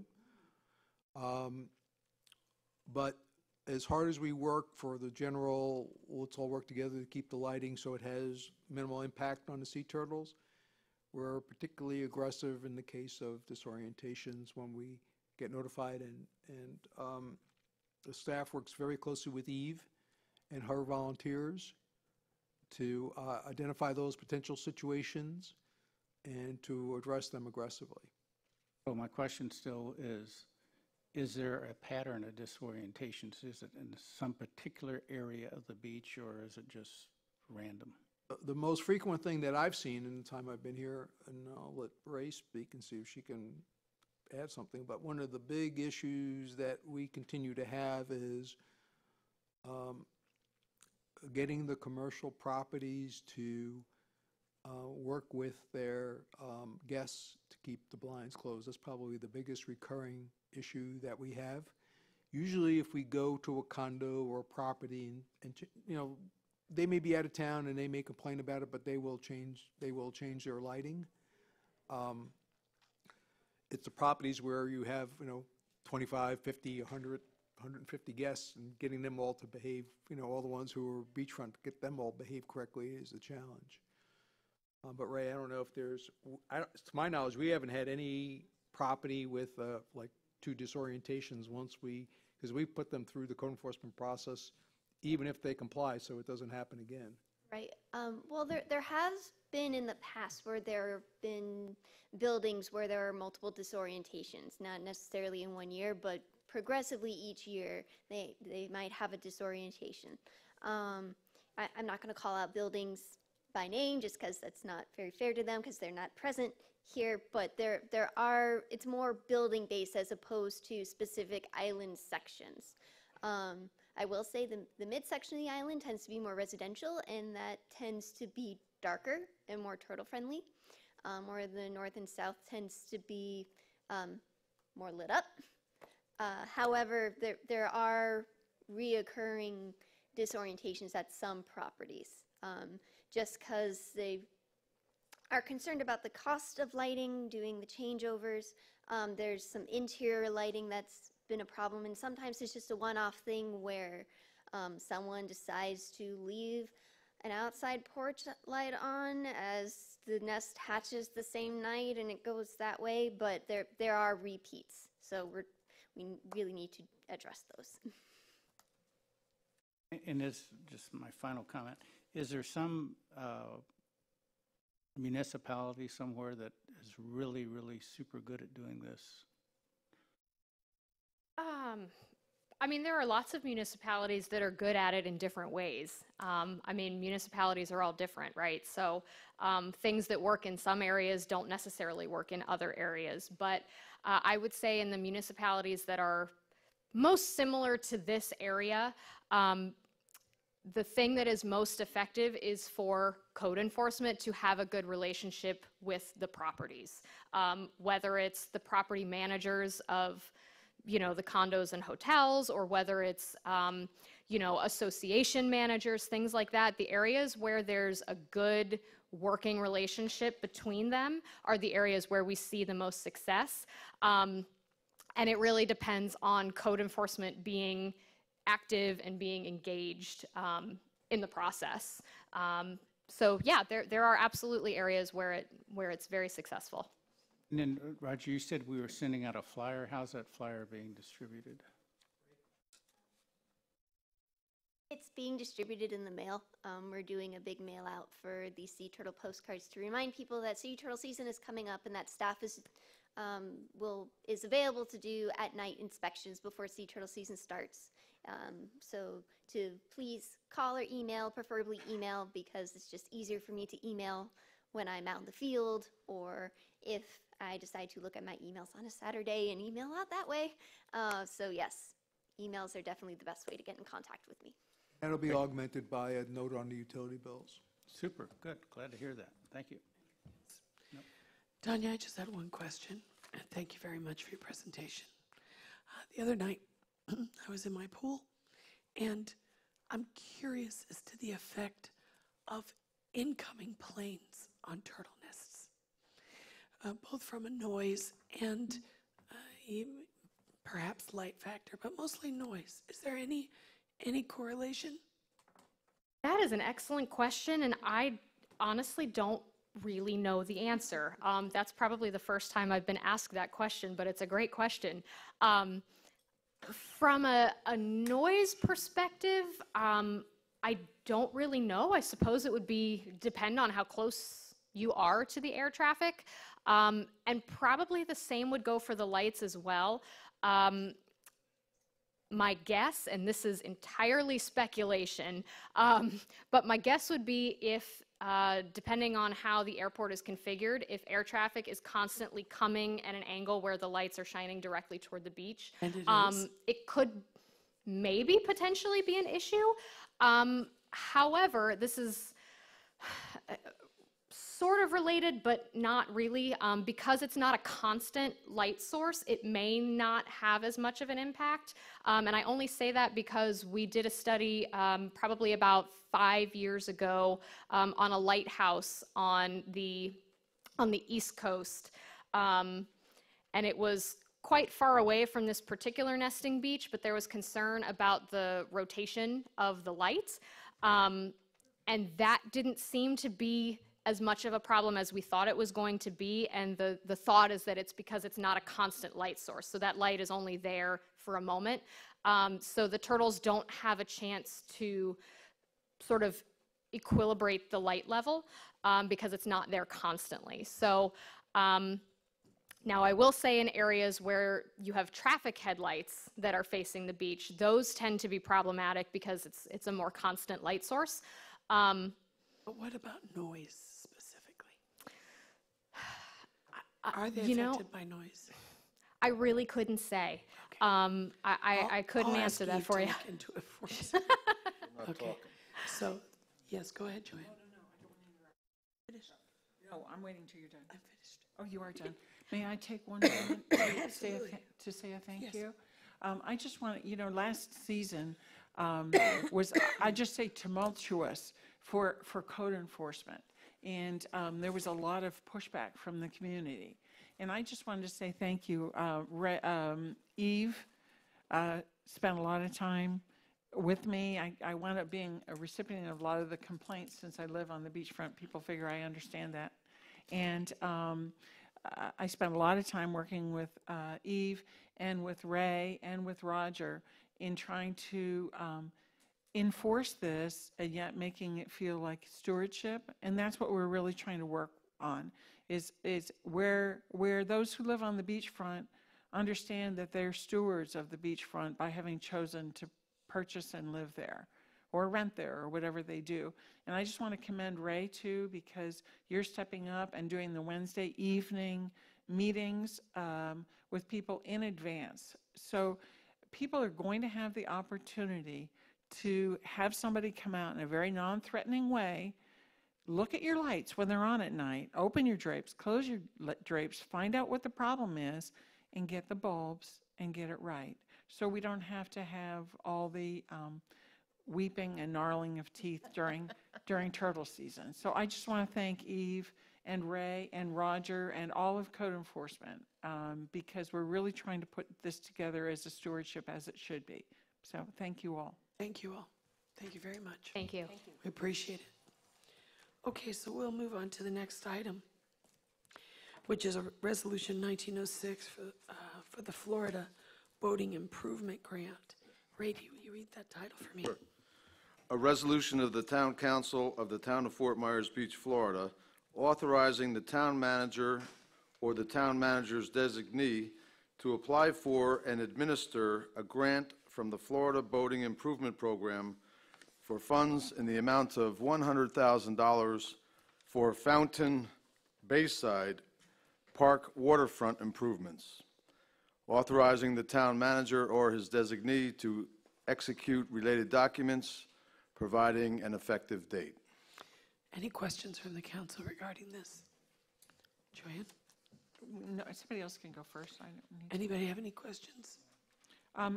Okay, go ahead. I was just going to move to adopt. Oh, I do have one question. And with the grant, can we, as a council, work on developing the scope of work for the coastal engineer? We have that entire waterfront, really, that spans from Bayfront Square along in front of Nervous Nellies to the dinghy dock. And we probably need to have some discussion about water taxi service, what all might transpire there. And I'm wondering if we might have a scope of service when that comes. Roger? Councilor, it's always my attention, and if you note, for example, item D on the administrative agenda, is to work through both the committees and council to review the scope of work whenever possible, drafted by the consultant and staff to make sure it encompasses all the objectives that the council has for a particular project. The last thing we want to do is go out and get a design and have not included something the council or committee feels is important for to be part of the project, at least to look at it in terms of what would have cost to do some element. So we're of the opinion that bringing the best of the staff, the committees, as well as the council before we put out the scope of work to finalize the scope of work to the consultant. That's all. May I have a motion to approve the resolution? Motion to approve Resolution 19-06. Second. Motion to approve by Ms. Haas-Frost, seconded by Mr. Murphy. Is there any discussion? Is there any objection? Motion carries unanimously. The next item is lawn maintenance equipment procurement. Mr. Ernstad. Well, as the council may recall, we have put into place to have money available to maintain our equipment. We had found ourselves in a situation where our equipment was non-functioning, and actually in the current fiscal year we had actually hired a firm to do the lawn maintenance. This has been reviewed by our public works manager, and considering the town's properties, our park, etc., we think that in the long run it's better for us to replace this equipment through a lease and have our Public Works team provide the maintenance at the various sites that the town needs to maintain to make sure that aesthetically and in the case of the park from playability that the fields and landscaping is in good condition. Thank you. Questions? Bruce, anything? I'll move approval of the item, Madam Chair. There's a motion. Is there a second? I'll second. Bruce, do you have any questions? Yes, I do. So what's this sand thing, Roger? If we can get Chelsea in there, she can explain what each exact piece of equipment does. Give me a minute. Oh, there is Chelsea O'Reilly, Public Works. That's her. Chelsea, this is Ray Murphy. Hi. He's your biggest fan already. Chelsea, you look like a Tanya to me. No, I heard you earlier. So Chelsea, they were asked to explain what of the turf mower and the Sand Pro, what exactly they're used for. So you have two pieces of equipment. The larger Groundsmaster one is the actual turf mower. The Sand Pro is to do the dragging of the infields and of the dirt and the clay. I mean, it costs $30,000, or what, how much was that? 20-something thousand for something to drag around a field? I believe the more expensive one is the Groundsmaster, and that's the mower. It's a turf mower. So is that a special, I'm confused. So it says Toro Sand Pro, $17,000. Yes. So that's a separate vehicle. Correct. And it has multiple attachments that we can do various things. Edging of the fields, there gets a lip towards the infield going to the outfield. We have to bring that down. It is a very costly piece of equipment, but we love to keep our fields beautiful. Long way from when I played Little League. Played on the street, so. Ball. Anything else, Bruce? Yeah, I just wonder why we need it's a lot of money. That's all I got. Joanne? So I think, can I just kind of jump in there for a second? One of the things that I've encouraged our staff to do is when they look at different items and say, how are we performing and how's our conditions, to really look to, make it the best. And I understand sometimes we can't because cost is a factor. And if there wasn't a reasonable lease option here and we're actually laying out cash to buy this thing, our position or recommendation might be slightly different. But we really want to make our facilities that we own something that, whether you live here or you're here seasonally or you just visit here, when you see them, you go home to your hometown and say, wow, that was great. And sometimes that requires us to make investments of this type or not. So we'll leave it to you whether you think it's the best thing to do. I'll have another comment too, but Joanne was next, I think. Oh, I was just going to say, unfortunately, when we were kids, we didn't all sue and whatever, but I mean, we need to have nice fields. We have our kids and we have seniors playing on the fields, and twisted ankles and in sports injuries and whatever are pretty frequent. And it's pretty essential that we have our fields in good condition if we're going to expect them to be playable. So none of us like this cost, but I trust that they've evaluated that this is our best financial move. So then I would, if I may. Yes, please. I would suggest we buy it then, instead of leasing it, because I can't imagine for two little fields that this thing's going to wear out in 5 years. Considering the age of the current equipment that we had, that we inherited from Lee County, we intend on keeping this thing in pristine condition and lasting the almost 20 years that the current one has. Then we're not going to lease it. It's a lease to own. It says lease to own. It's a lease to own, given our current budget. So it's a lease purchase. You basically, at the final term of the lease, you in essence own the equipment. So we're paying $10,000 extra to lease it, to own rather than cash box it up front. Right, it's $2,000 a year to lease it versus buying it outright. That's $10,000. So why aren't we just buying it? I mean, I see what Bruce is saying. If you plan on keeping it anyway. Well, you have the retrospective look after the years. We hope it'll be in good condition and it'll last 20 years, but you just don't know that today. Well, lease to own also comes with service agreements, right? It does. So we aren't going to be fixing it. No, let's be sure about that. Well, I think When you lease a car, you do not get a service agreement. right. So, what I'll say about this is that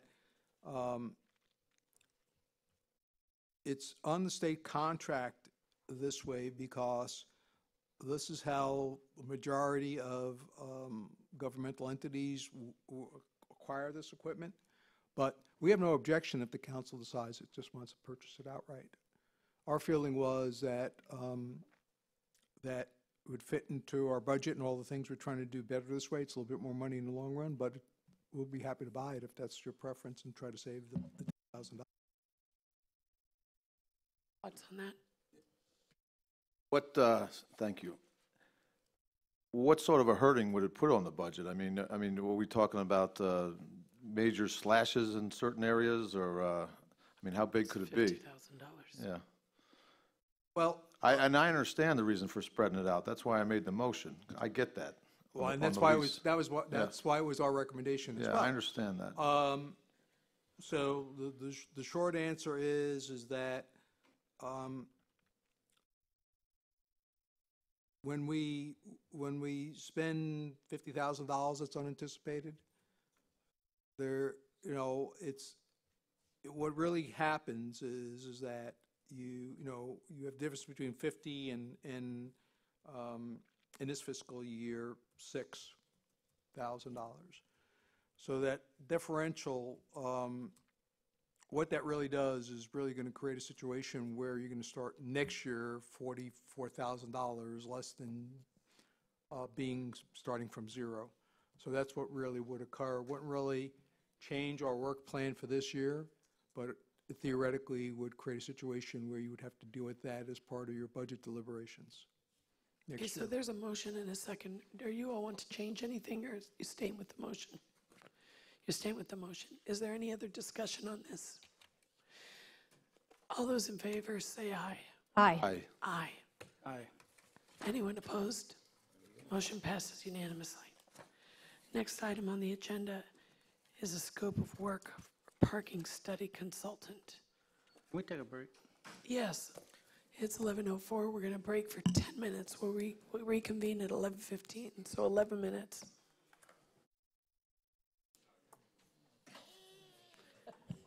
I brought the worst cough drops on the planet.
Sometimes that works. Yeah, no, they called me and said, we just wanted to let you know that. That you guys require it. I said, well, yes and no. I mean, there's. I know a former employee's father made it for me. Nice. Good luck, Peace. It's 11:15. We're going to reconvene. Next item on the agenda is a scope of work for parking study consultant. Hi, Jason. Hi, Jason Green, Community Jason Green, Development. this is Rexanne Hassafras and Ray Murphy. Yes, we've had a pleasure to meet you both. We're just here to get any feedback, I think as Roger alluded to before, about scope of work, getting ready to have a consultant hopefully move forward. It's been a topic of discussion. And just for the history of the new members, there's really 3 or 4 parking discussions that are kind of ongoing all at one time. And this one will essentially address, I think, loading of parking, how is parking being done. We're not particularly a municipal lot-heavy community, but we do have a lot of on-street parking. So they'll be evaluating timing and when and where and how parking occurs at the beach. The other issues that we deal separately from that are related to land development code issues and some other components that are a separate topic. So if you have any input on the parking scope, any things that you want to see in here related to that, I'd be more than happy to add that. I'll start with you, Bruce. So,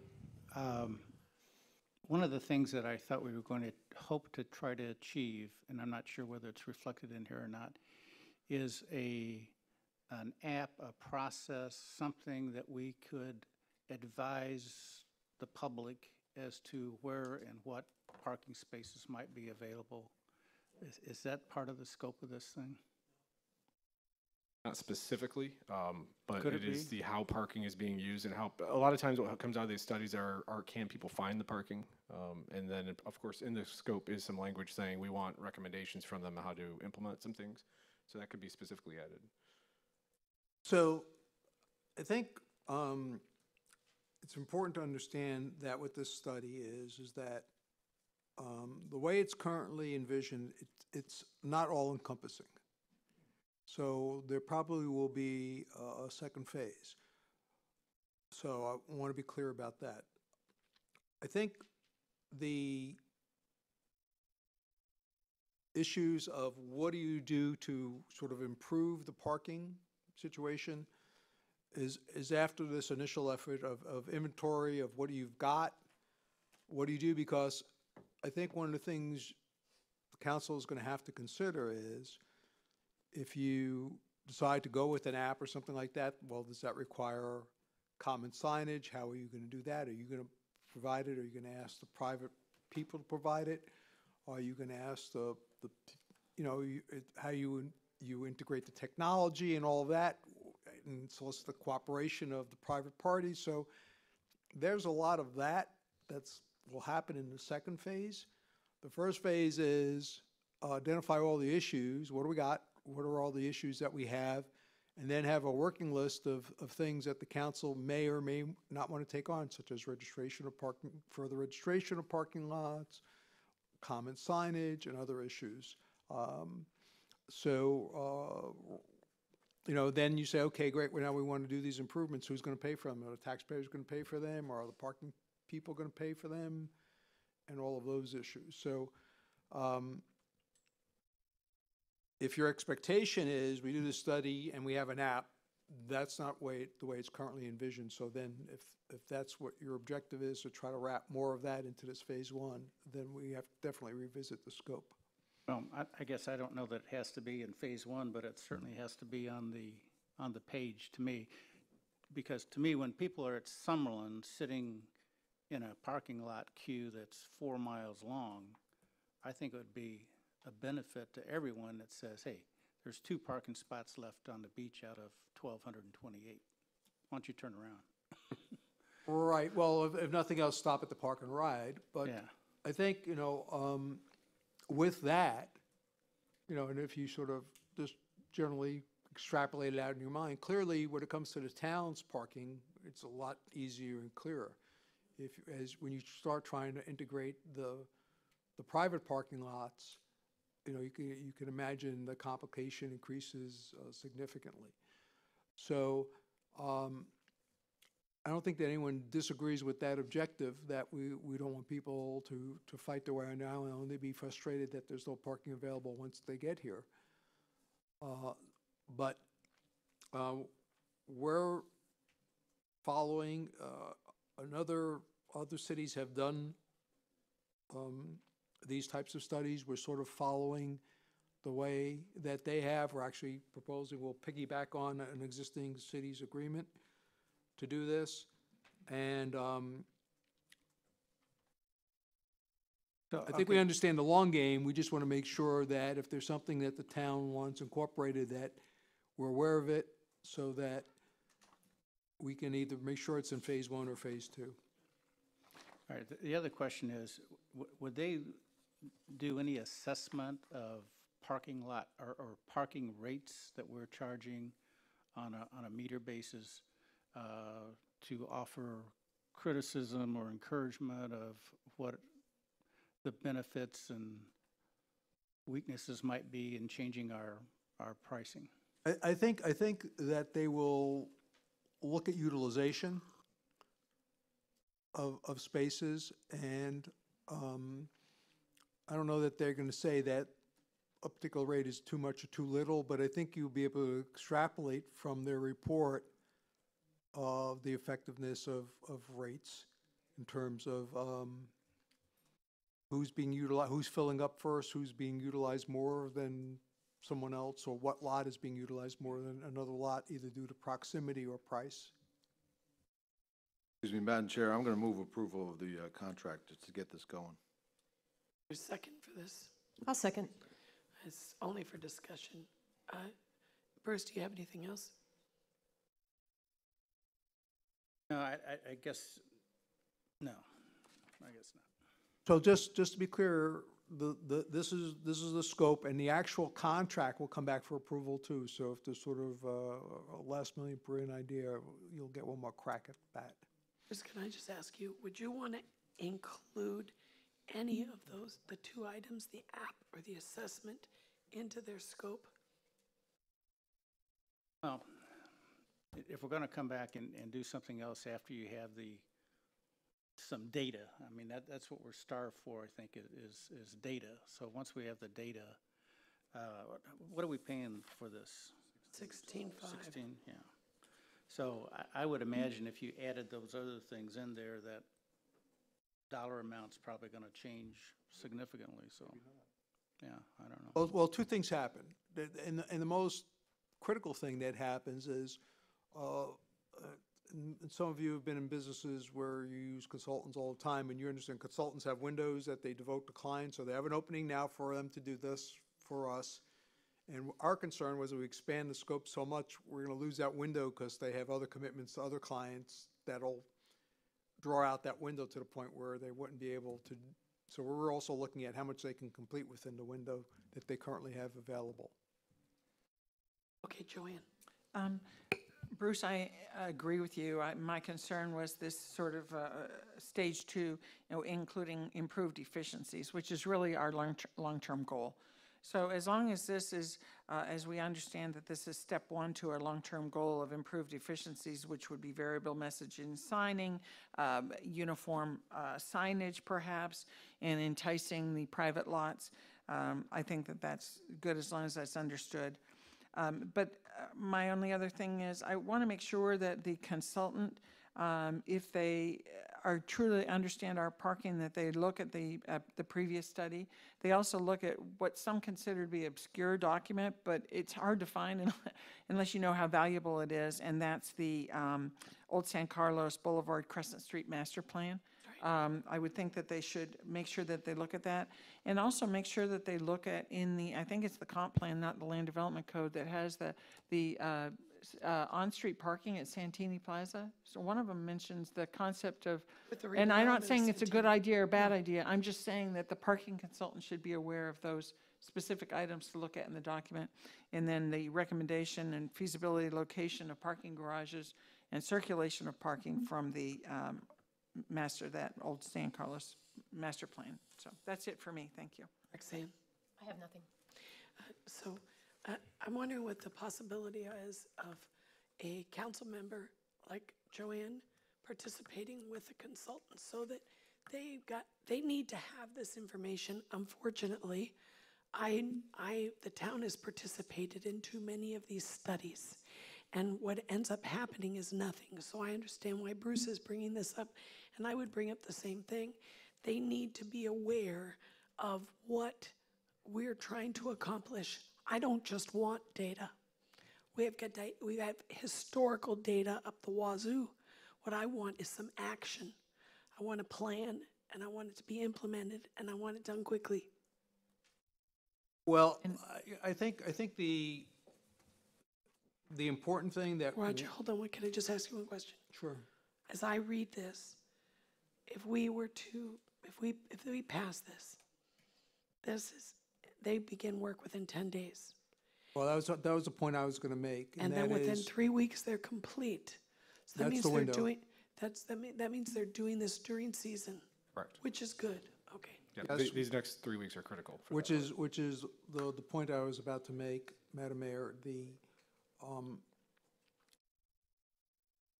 The contract itself is going to be right now below it's within the manager's threshold to execute. So I want to be sure you're comfortable with me doing that versus bringing it back to you. Yes. Okay, and the advantage of doing that clearly is what you just stated, Madam Mayor, and that is that they can get started immediately and gather data in season. But what do you think about having I'm going to call it a point person on this, someone, and Joanne, I would just ask you, because you were dealing with this before. Myself or Bruce, I don't want to disregard Bruce has a strong interest in it. Absolutely, but could we have someone Nice try, right? that they could reach out to say, you know what is this, or what, is that possible? Well, I want to be careful about this, and I don't think it's with no disrespect to anyone involved. The consultant will issue a preliminary report. We will take that report and we will go through, at this point, I'm guessing would be the Public Safety Committee, and get their input on it. And then, of course, we will share the preliminary report with Town Council, and based on all those comments, then the report would be finalized. It may be more of a stage 2 thing then. Okay. Can I, one other? Yes, go ahead, Bruce. Jason, as part of this, when they're reviewing our town regulations and so on and so forth, would they, in that, be considerate of looking at where we have restrictions on restaurants and how much parking they have to have? Is that part of that scope? So, no, not specifically. I think the observations that come out of this is part of what Roger was alluding to before. And just again, for the public's benefit and yours, there will be people on site out there all day. So if you get calls and questions about why somebody's staying around at the corner counting or measuring parking spaces, that's what they'll be doing. So there'll be several people on this island. The observations part and the summary or recommendations out of that will help, I think, feed into some of those other parking issues that we've discussed. So whether it's the restaurants we've noticed that all the restaurants are selling parking without, they don't know that they have a use permit necessarily, but we'll identify those sites and we can go back and do the research and realize maybe there's some issues there where there's more of a demand for parking on these commercial sites than what they're using for their restaurant, so to speak. So we have that currently, as you're aware of, ongoing issues with sites being using permanent shared parking as a use that they don't have a permit to do that use. So what do we do with that long term? But there's several changes to the code that's required for that. Like you said, changes to the required parking, changes to the landscape requirements, changes to the way the parking's laid out. I think those will be fed somewhat by this in the observations. Okay, thank you. Okay, we have a motion by Vice Mayor Murphy, seconded by Councilwoman Hassifras. Any further discussion? Are there any objections to the motion? Motion carries unanimously. Thank you. Thank you, Jason.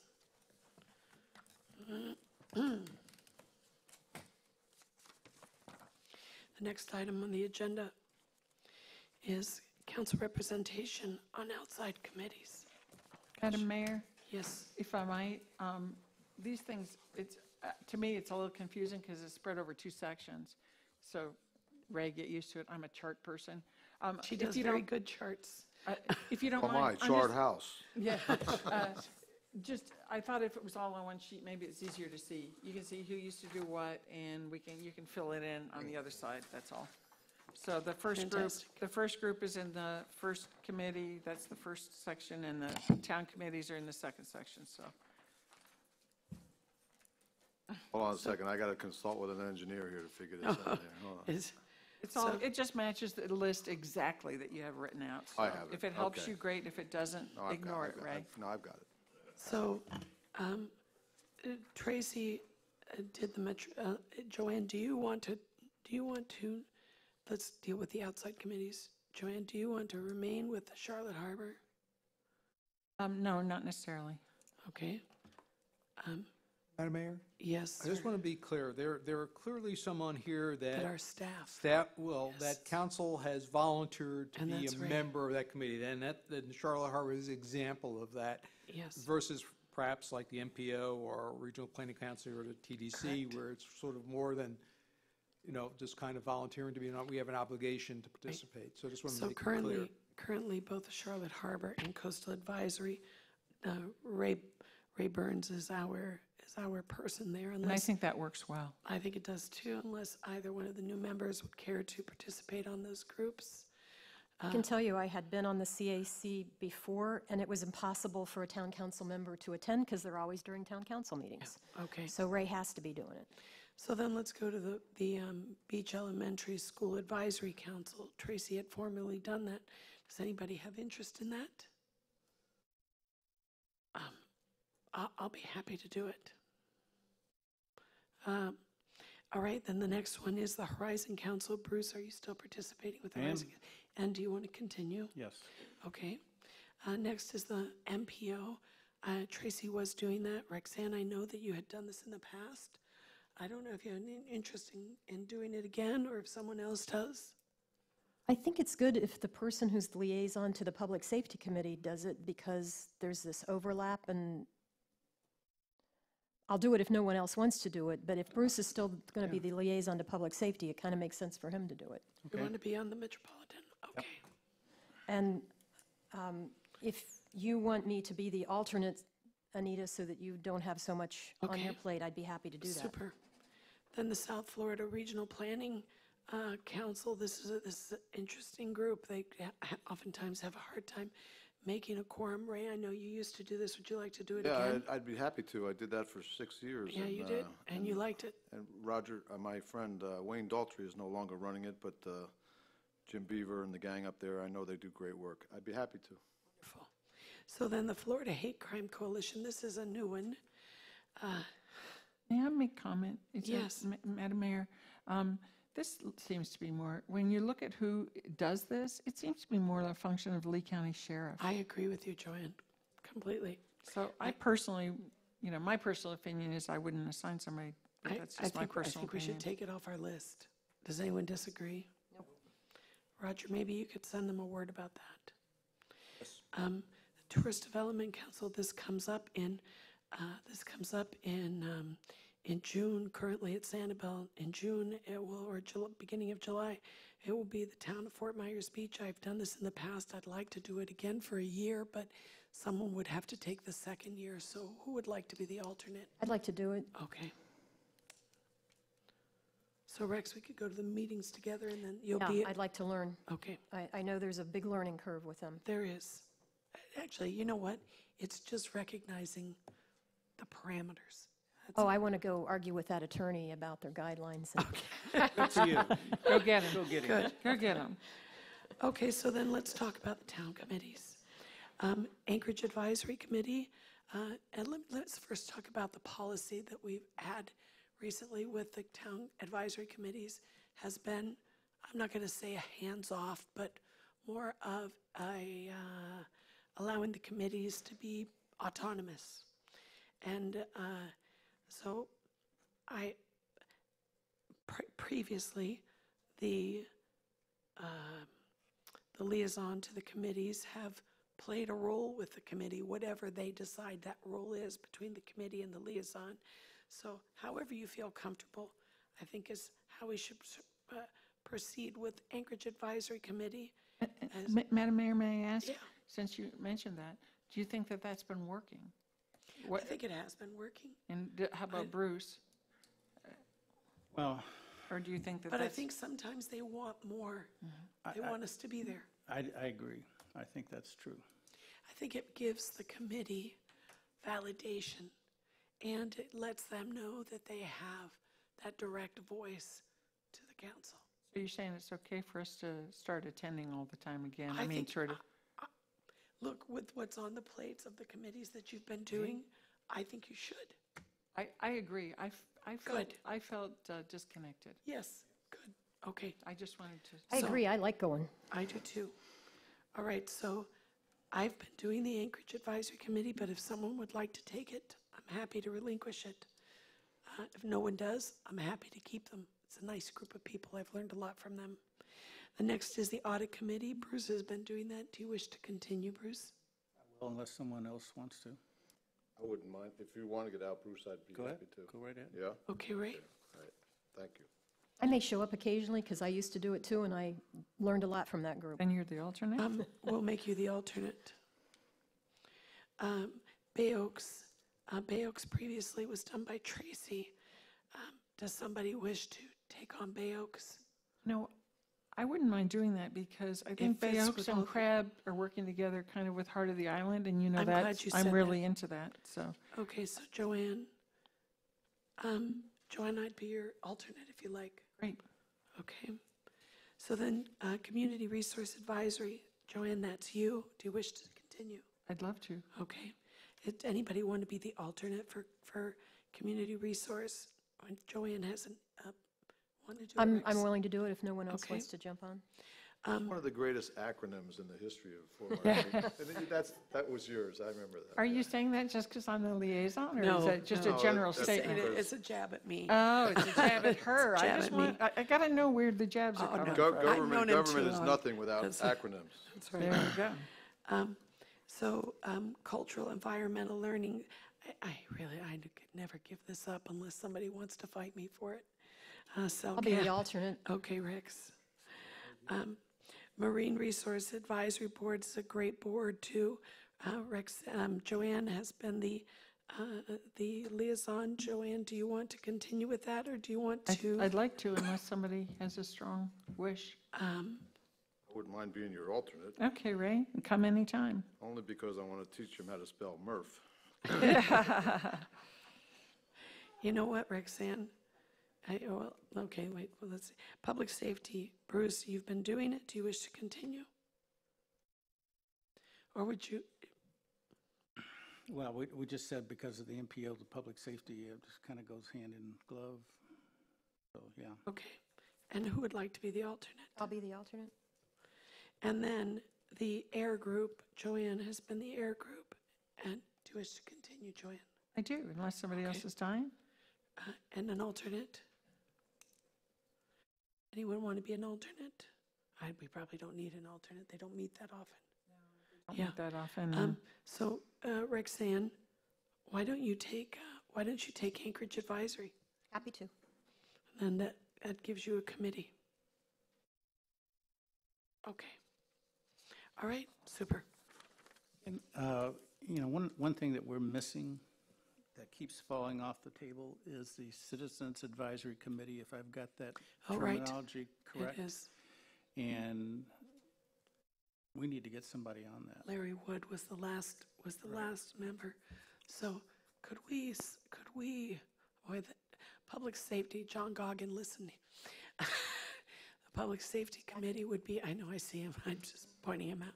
Public Safety Committee, maybe even the chairman of that committee would be a perfect addition to the Metropolitan Planning Organization's Community Advisory Committee.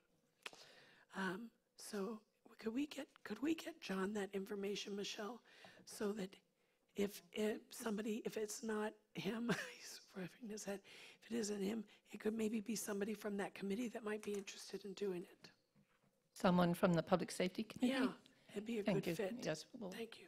And Madam Mayor, I Yes. know you think we're done, but on Thursday, we've got the Policies and Procedures Manual, so I started looking at it over the weekend. And on page 6, they mention the Human Services Council. Yeah, so It's in our PMP, and I don't know if that's something that works in with like the home Is that something we should be doing? Does it still exist? And if so, I didn't know if even Rexanne I or was going somebody to would bring it want up to do on that. Thursday. It's a committee that I was Do appointed you to wanna by read Commissioner read Kiker that? years Sure. ago. Pass it along if And you want, or. I'll take it's- It is, I think right now, Rex, it would be really valuable to have somebody attend that. So can we add Human Services Council and Rexanne's going to do that? It's, they say third Tuesday of the month if it hasn't changed. It works for me because I've been attending the Beach That's right. Ministerial Association, so I'm That's- sort of that's their what I thought. unofficial liaison now, I guess. That's what I thought, so. So okay, it- that's that great. kind of Rexanne. works together. Great. Who's the alternate then? I'm sorry. Anita, it's your job. I'll be Sorry. an alternate. It's okay, I don't mind people. Thank you. checking it. Okay, so, so we finished all of that. Great. G, H, and I and the administrative agenda have already been attended to with the appointments to the committees, and thank you all again for your help with that. So we're on to our last item on the agenda for the public, which is public comment. Seal.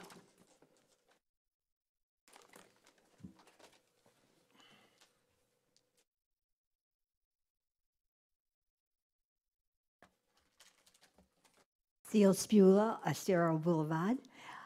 First, I want to congratulate you all. And as we're all sitting out there and you're telling of all that's coming up and all that's ahead of us this year, we all feel there's such steady hands sitting there because it's going to be an exciting year and we all wish you well. But what I've come up here to speak to is that this week, the putting in the wreaths, as was mentioned at the Mound House, I just have to thank all of you and Roger. That was something that of a member that had passed on that the Mound House meant a lot to for the Kelly Leary. And it was a last minute thing that her relatives had come down and given a check for something and many things that would take a long time to go through. Well, I spoke to Roger, and he said, you go to council, and then you all voted that it could go through. And not only that, is that you put the caveat that we as a group, and there were quite a few people involved, could be given the date that those wreaths were going to be installed. Now, to all of us, that happened so quickly, and for that to happen so quickly even meant more. And the family is absolutely thrilled. But I just had to thank you because I thought it was extraordinary, a situation that you handled. And congratulations to you all. Seal, before you go, do you want to mention the Mound House event on Friday? Oh, that's a very good idea. Yes, we're having the art and interaction on Friday, and it starts at, I believe, at 5:30. And it's going to be wonderful because it's going to have not only the auction of paintings and things like that, but it's experiences. And it's experiences. I don't think I have ever heard of anything like that, that you can bid on people either having dinners or giving you yoga classes or painting classes, as Joanne is doing. And I think it's going to be a very interesting evening. And if anyone wants to call me, I'm in the phone book. I have the tickets. Or you can even show up at the DOA. And it's going to be at the Women's Club on Thursday evening, which is the 21st. Friday evening. Friday evening. The 22nd. I get nervous when I'm up here. It's okay. And congratulations to you all. There's such a lovely atmosphere in the room this evening. It isn't evening yet, it seems like it is. But, but thank you so much, all right? Thank you, Seal. See, Ray, our first complaint on TC. Yes, sir.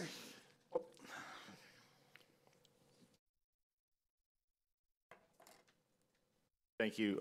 My name is David Nitchie. I'm a real estate agent, and I'm here with Lauren Snyder. She's the general manager for Tarpon Point Marina in Cape Coral, and we represent somebody that owns that development that also includes the Westin Hotel, and so they're interested in collaborating with the town to build a dock. The area we were considering is that area at the end of Old San Carlos Boulevard. It was referred earlier in the meeting today, the Fountain Park waterfront. That's right. And so they were interested in using their money to design and build something that the town could use and that they could have use of as well, which we could get into further details down the road in. But they are currently bringing guests here daily to Fort Myers Beach, and so they'd be looking at bringing another 80 to 100 guests a day to the beach. Without cars. Without cars. Is interesting attending today and listening to some of the topics that came up, so I'm glad we were speaking at the end because we got to hear about some of those things. But we'd like to have further meetings, in the future and be able to discuss that with however you guys work that, to go into details about what they'd be looking for and what we could provide. So if you have any questions, we're certainly available. If you could give your information to our town manager, then we'll get in touch with you and set up a meeting. That'd be great. Okay, great. Thank you both for Thank you. being here. Is there anybody else who'd like to make? Yes, sir. I'm Shadle. I was up earlier. Two things. One about the parking. I think it'd be a good idea to take a look at building a parking garage somewhere, whether it's on island or off island with public transportation to and from that. It's funny, I come up here and talk about it because I have a home in the Pocono Mountains, and I lobbied to that town council for a parking garage, and we got a 2-story, not a 3 or 4 like I would have liked, but I was instrumental in bringing that to Stroudsburg, Pennsylvania, and I think it'd be something that should be looked at here. We need parking desperately. And again, about the center lane project for the stormwater drainage, I brought up the problem, but I guess I really didn't get the opportunity. Time ran out to explain why I think it should be looked at, because as we know, traffic in this town is terrible, especially during season. And the last thing we need here is to be spending millions of dollars on a project that will be continued properly. We're going to be back doing these center pavers over and over and over again. And it's already been done. I don't know if any of you have seen right out in front of here. I've taken pictures and I've watched 3 or 4 different times. They are picking up pavers, putting down more stone, compacting, and putting more in. They keep breaking, they keep moving, they keep sinking. The road is all wavy.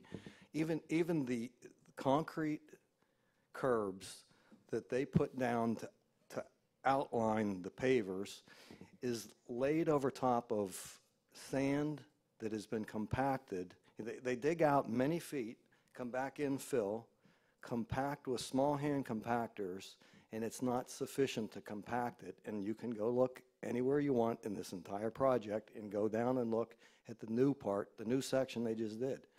I'm telling you, it's all over the place, wavy. It's sunk down several inches. It's all going to have to be pulled up. The only way you could fix it, you pull the pavers back up, you have to go in and fill it again. And I actually think I have a good idea how to rectify that. If somebody would like to talk to me, and I will, I'm going to take this up with the assistant city manager for Fort Myers. But I really think that the town council and other people from this town should get involved and do something, because I can't imagine seeing this project continue the rest of the island the way it is now, because they're going to be right back to the beginning doing it all over again.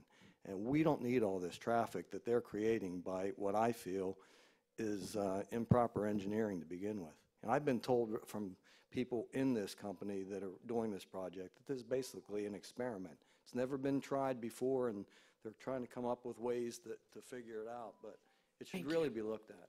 Thank you very much. Mr. Boyer. Good morning, Mayor. Good morning. Council. Congratulations on your new positions here and vacancies that have been filled due to term limits or other choices. I want to say that your webpage still has the names of the old members on. Hopefully that will change very soon, because I'd always like to contact council members by email. So I don't have your 2 new council member addresses yet, even though I could have used your campaign addresses, which are personal, and I don't think that's the best thing to do, to send government contacts to personal email accounts. So I'm sure that'll change the next day or two so the public can have access to the 2 new members on the council. Wish you all well. It was a very interesting and educational council meeting today. I appreciate the insightful questions you've all asked and comments, and hopefully you'll be leading the town in a better direction for the future. Thank you.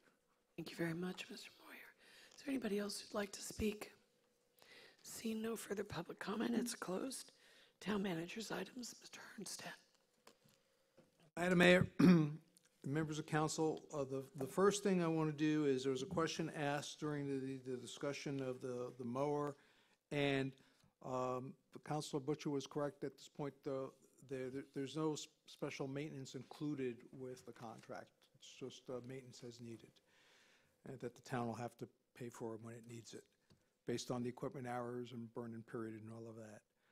The second thing I wanted to mention to you is an issue that, being part of the canvassing board, was brought to my attention by the supervisor of elections, and that is the council is going to be facing a decision on whether it wants to pay for its municipal elections or agree to participate in the November cycle. So I want to make sure that you're all aware of that. I had a brief conversation with the town attorney. He advised me that that is something that can be adjusted by ordinance if the council wanted to do. It's one of the few things in the charter that can be adjusted by subsequent ordinance versus a charter amendment. Speaking of charter amendments, if there are any contemplation of issues to look at in terms of how the charter currently reads,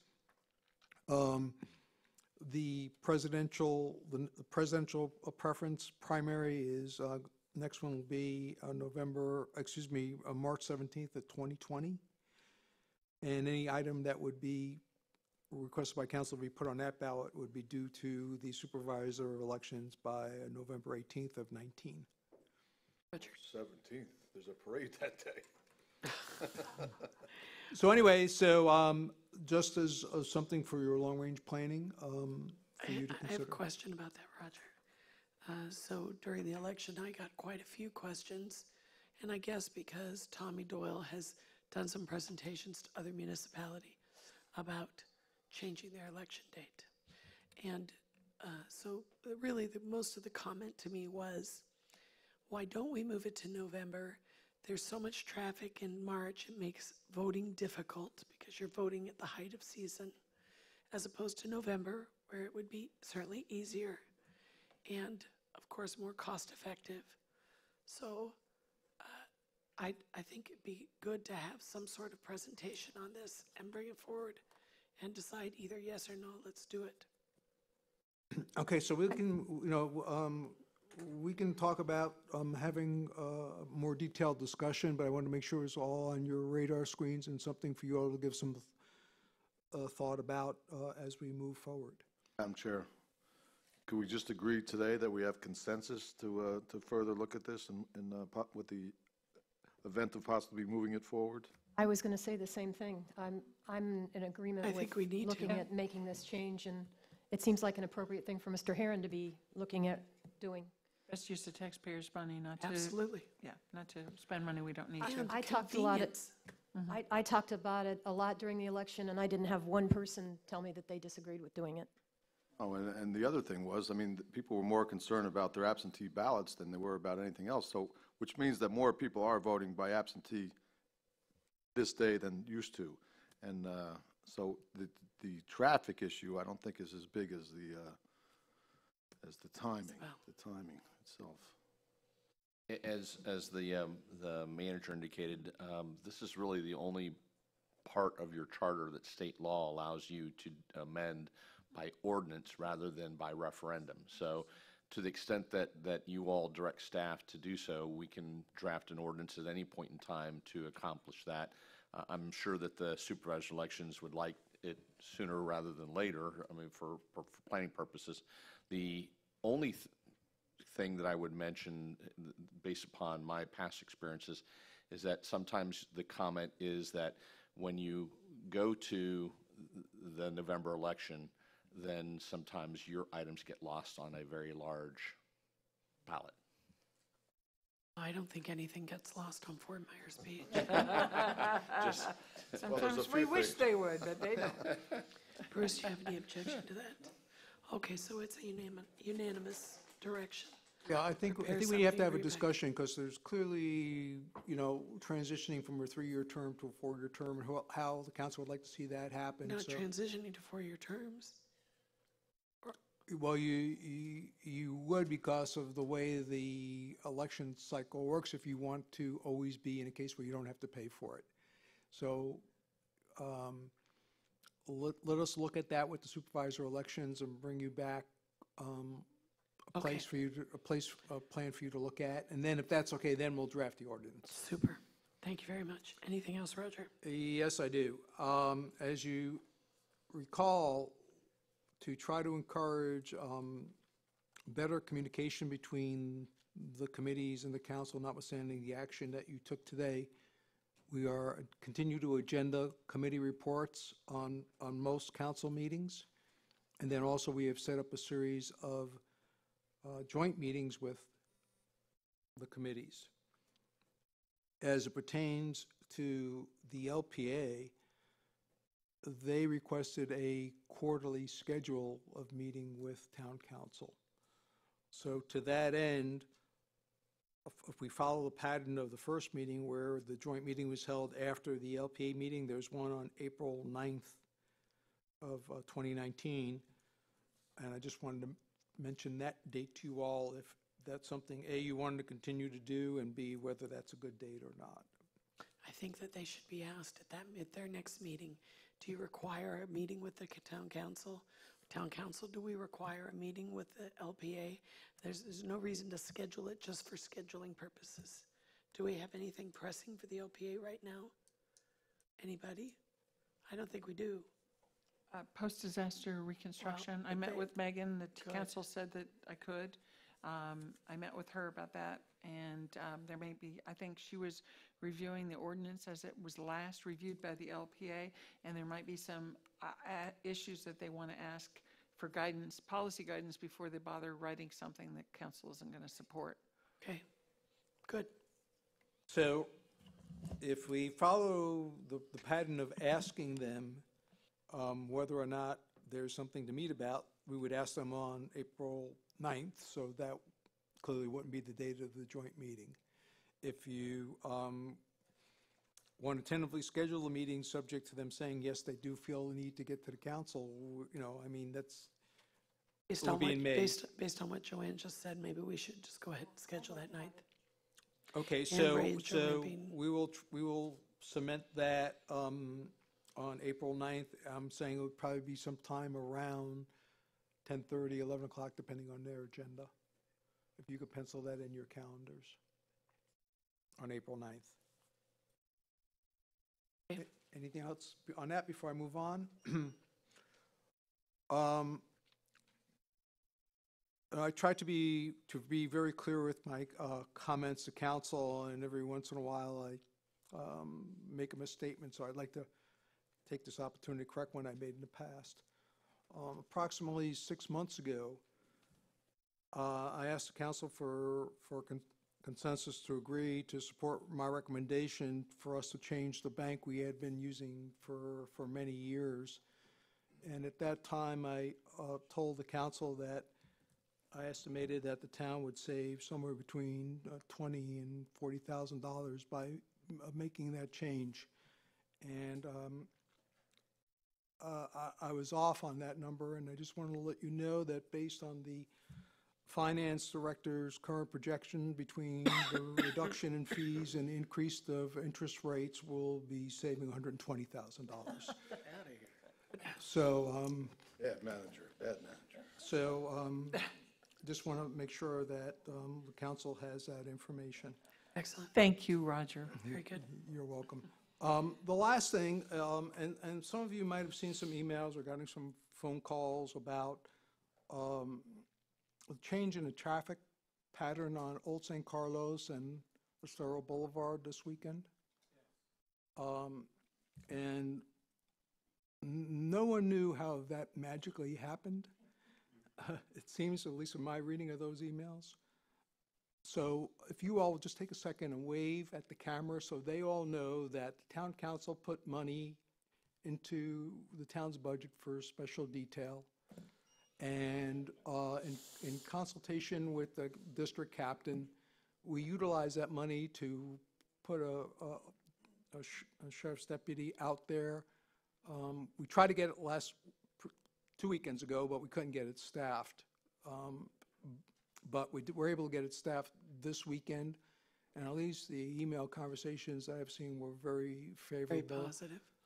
I think it had Response. an incredible impact. So I think we need to, it's not on the M&P agenda, but I think it's something we need to sort of have a conversation about the resources necessary to continue that and on what basis. So, so for those people who wondered how that magically appeared, your town council funded that. So that's what I have to report for you this morning, and if, of course, there's any questions, I'll be happy to answer those. Thank you, sir. Mr. Herron. Yes, ma'am. One, congratulations to the new council members. Look forward to working with you all. As I've mentioned over the course of my tenure so far with the incumbents, I'm available 24/7, and so please feel free to reach out to me, call me, email me, text me at your convenience if you have any questions or any issues, including the weekends, much to my wife's dismay.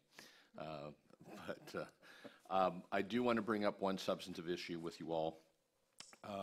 Last week, we did receive notice from the Division of Administrative Hearings that there's been a ruling adverse to the town and to the other municipalities with respect to the litigation, the administrative litigation, challenging the minimum flow rule that was established by the South Florida Water Management District.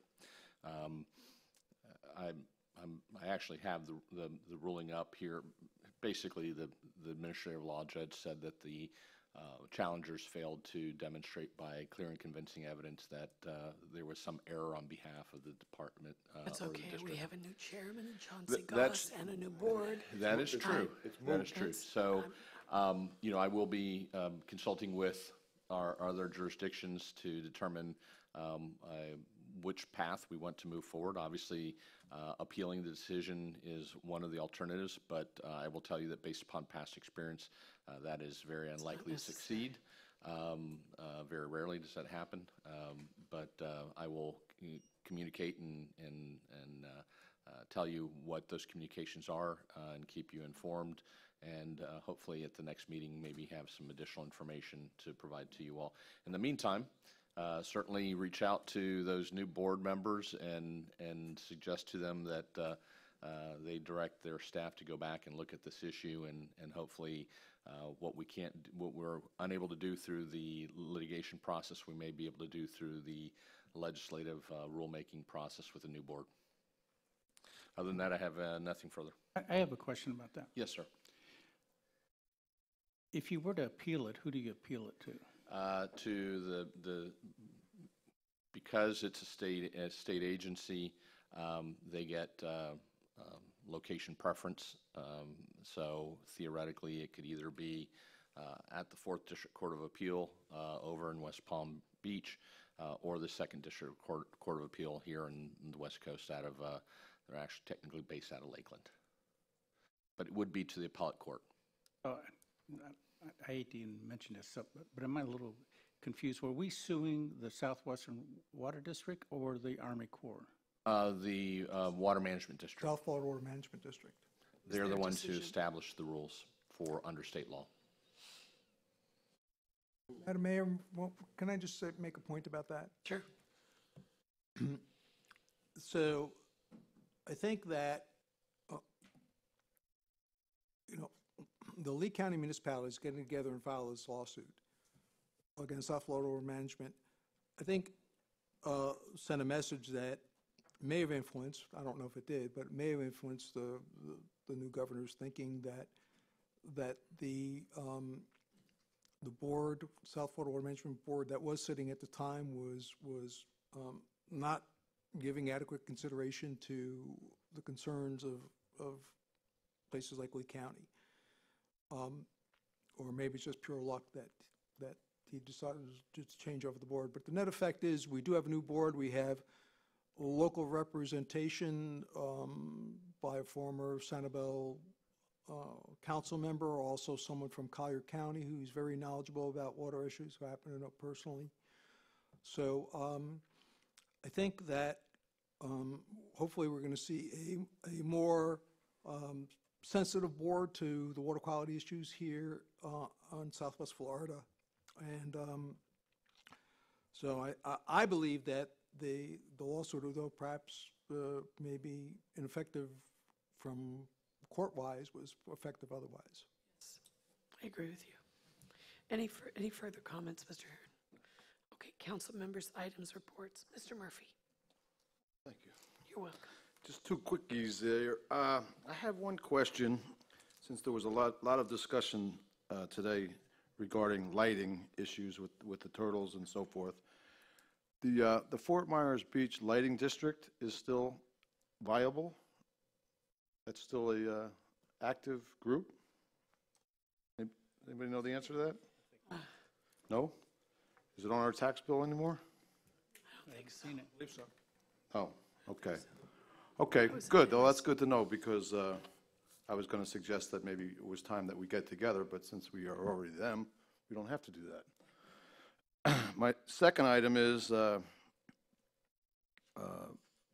couple of months ago, I was invited to come up to Pine Island and listen to a group of people up there who have started a new group that's called the Southwest Florida Commercial Watermen's Conservation Group.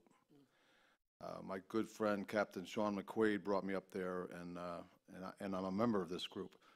Now, what they are is they're a similar group to Captains for Clean Water, but distinctly different. This group is composed of commercial fishermen, shrimpers, crabbers, and so forth, as opposed to inland guides and that sort of thing. So two different groups. And they've also partnered with NOAA. NOAA is their partner in this endeavor that I'm about to tell you about. So what their scope is, what they're all about is of course the red tide, but not the cyanobacteria coming out of the Caloosahatchee River, not the normal reoccurring near shore and close shore red tide, but the offshore red tide that they face all the time as commercial fishermen. So there are very few people, if anyone, studying that right now.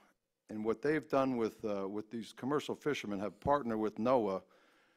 NOAA has come up with this instrument that these fishermen can drop over the side of their boat, go down to the bottom of the floor of the Gulf, and take real-line measurements of what's going on in that water at the time, transmit it over to NOAA in Miami, thus creating a baseline of activity throughout the Gulf of Mexico.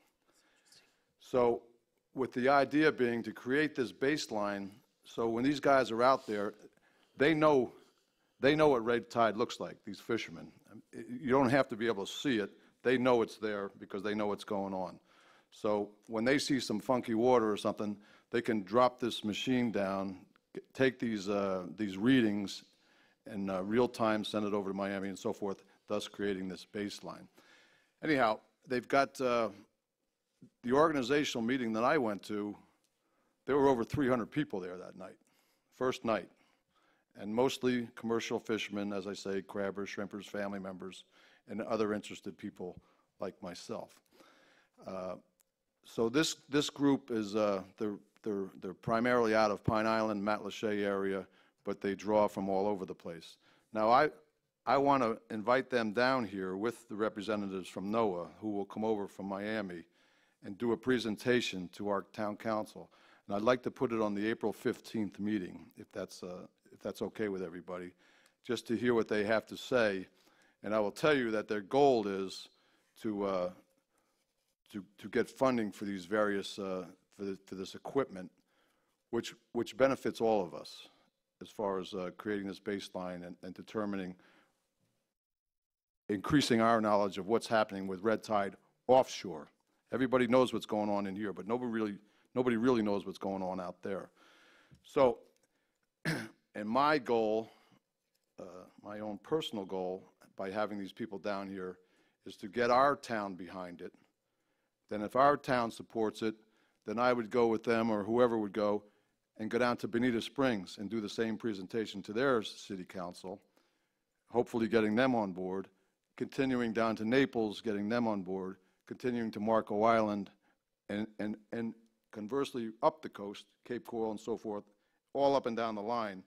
And hopefully we can spread these machines around and get a real solid baseline of what's going on out there, and in the long run help us all with a better understanding of the red tide situation offshore, which would be beneficial to all of us. So if I have your blessing to have these folks come down and do their presentation, then we'll know more information then, and you can get a better idea of what I'm speaking about today.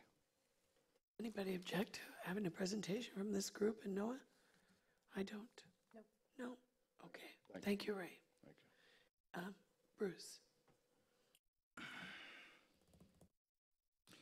Thanks for bringing up that comment about the old San Carlos Boulevard and the Estero. I was surprised about that.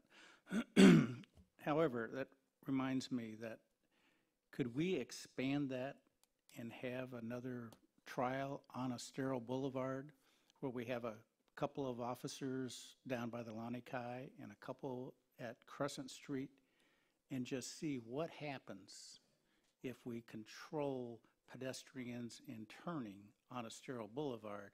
My guess is instead of going 3 miles an hour, we're going to be going 12 miles an hour with some control of pedestrians and traffic. I said that to Roger the other day. I walked into his office and I said, move that guy to the Lani Kai. You need to do Crescent Street too, because Crescent Street is a bottleneck. I agree.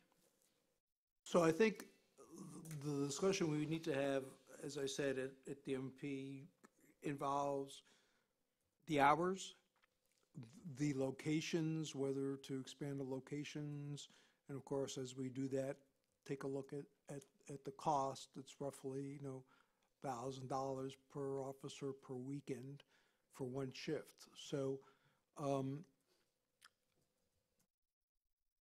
I think while this is all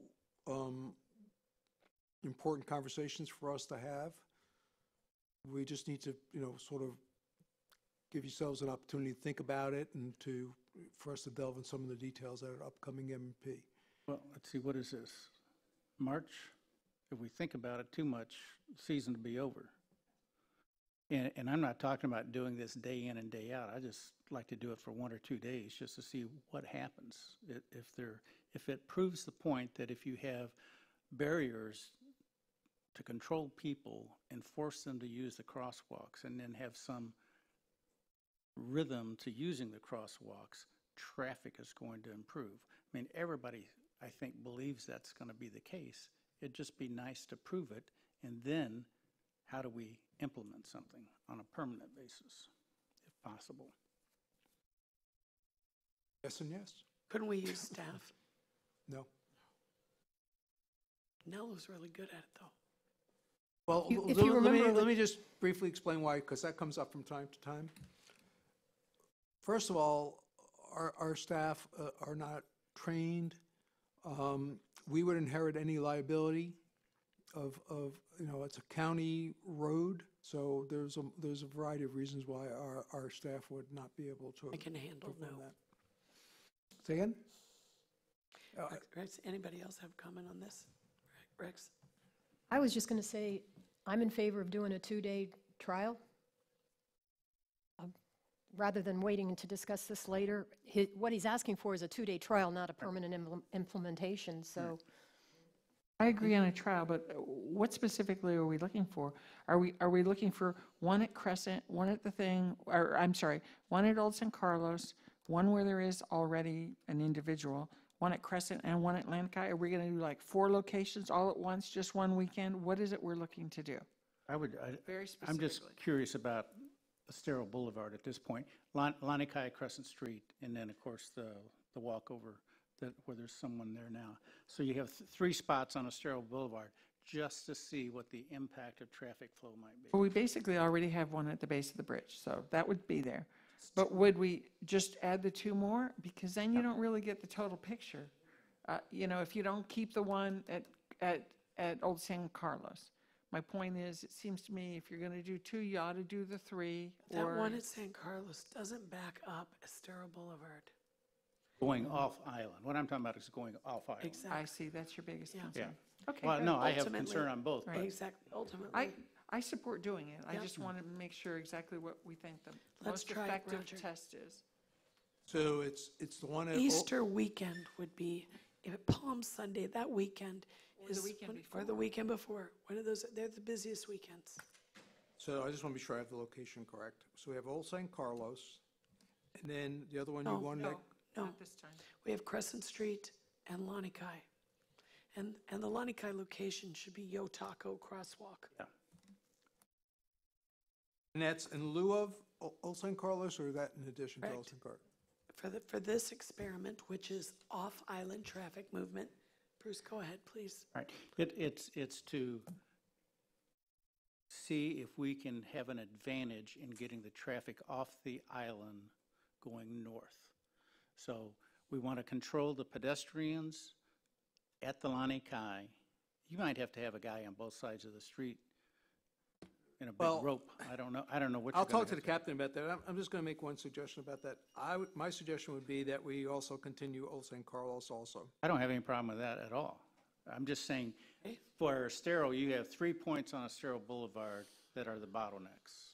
Lanikai, Crescent Street, and the pedestrian crossover. Those 3 things need to be coordinated. So, you know, they blow a whistle and they let the people cross simultaneously, 1, 2, 3 or something. They can figure it out. They're professionals. And instead of sitting there at the 7-Eleven donut shop, they're just spreading themselves out. They're still going to be on the island. If you have to get extra people, I don't care. Yes, Just we'd have do to get it. extra people. Do it. Is it inappropriate to ask if the chair of the public safety has any input on this, or we don't care? I don't mind. I'm sorry. I don't mind, Joanne. Do you have a feeling, John, yes or no, that you'd want to input, or?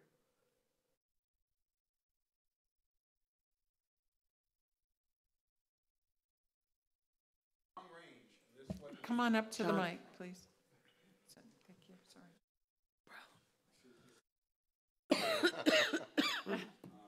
I think empirical data like that is going to be great because John. next week's meeting John. is Excuse me, just say your name for the record. John Goggin from the Public Safety Committee.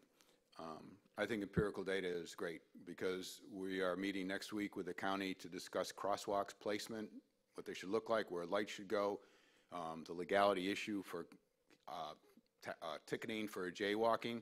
So I think if there is a way to capture this information other than just anecdotal means nothing to me, but if they can actually put the restrictions as though they were traffic lights, which I understand is much more effective than that guy seeing 3 people running towards it, stopping traffic. If you construct this in such a way that you're going to capture empirical data, the same as you would for what would be a timed traffic light, then I think it's very worthwhile. If it's just going to be an exercise where they do it and someone says, wow, it looks like it flew better today, then I think it's a waste of your time and energy. Thank you, John. What was I going to say? It was really important, too. Well, perhaps, well, Oh, the council. it was about She the date. You know, Easter's so late this year. Do you think it'll still be as big and busy as it usually is? Yes. Okay, that's good. It's also going to depend on Roger being able to get people. They don't always have people available, so he's going to have to work on that. It's that, and of course, the weather, obviously, if it's raining, it's going to change Right. things. But I think, you know, if, 2 things I want to mention. One is that I think once we send in the slip, we don't know what the weather, we don't necessarily can guarantee the weather by the time we have to send it in and give Lee County Sheriff to get it staffed. But I would suggest that if we really want to try to find out how what I think we all know, and that is that if you control pedestrian movements versus them being at the will of the pedestrian, traffic flow is going to improve. Yes. You know, I think we need to do it now. With regard to Mr. Goggins' comment, unfortunately, no one is out there measuring the speed of the vehicle. So we're not necessarily measuring that people were going 1.5 miles per hour and now they're going 4.2 miles per hour. But I do believe that FDOT and we are, and I would hope that Lee County would be observing the situation. And I think there's no doubt in people's mind that what was a 40-minute trip over the bridge for the people who lived on the north end of the island was a 20-minute trip with the officer in place. At least that's what the email, some of the emails that I received said. So I think we'll recommend that we intend to do this for at least the next 2 weekends and see what it looks like, and then have another conversation whether or not something council wants to try to continue to do, and everyone can form their own impression. I think the underlying issue, Council Butcher, is you and I and others believe that a barrier would control the pedestrians, and unfortunately, the folks at Lee County seem to be reluctant and perhaps even resistant to that. So that's where I think we need to do some and that's convincing. right. And some of them are resistant, but their resistance is ill-founded in my humble opinion, and I've argued with them about it. But we can have the argument again if we have some proof that it's a benefit. It's That's like, right. you know, I That's hate right. arguing about something that you don't really know, but it's a fact. I'm glad you brought it up. Anything else, Bruce? No. I Okay, don't think so. thank you. Roxanne? Well, one of my council member items had been the November election, so I'm glad the town manager and I are thinking along the same lines. My other item is that I had people approach me regarding alternating the timings of our meetings. I know we used to have some evening meetings. There are people who tell me that they cannot come during the daytime to give public comment and input. I just wanted to see if there was any will of the council that maybe we alternate and have one of our Monday meetings in the morning and one of our Monday meetings in the evening. I understand that does impact on staff time, Roger, but I did want to mention that I had several citizens mention it to me, that they were asking for it. Could I comment on that? Sure. I've actually been thinking about that myself, but the problem I see is doing it year-round. During season, to have a meeting at 5:30 or 5 or what, if you have it at 7 o'clock, I guess it's not much of a problem. But to get to a meeting here at 5 o'clock, like tonight, I wouldn't know what time to leave home. I guess I'd come down Oh, here you for come an lunch. hour early and talk to Roger about what's on the agenda. Yeah, it'd be at least an hour, sometimes an hour and a half. Yes, I mean, it would. And it's just, well, that's my opinion.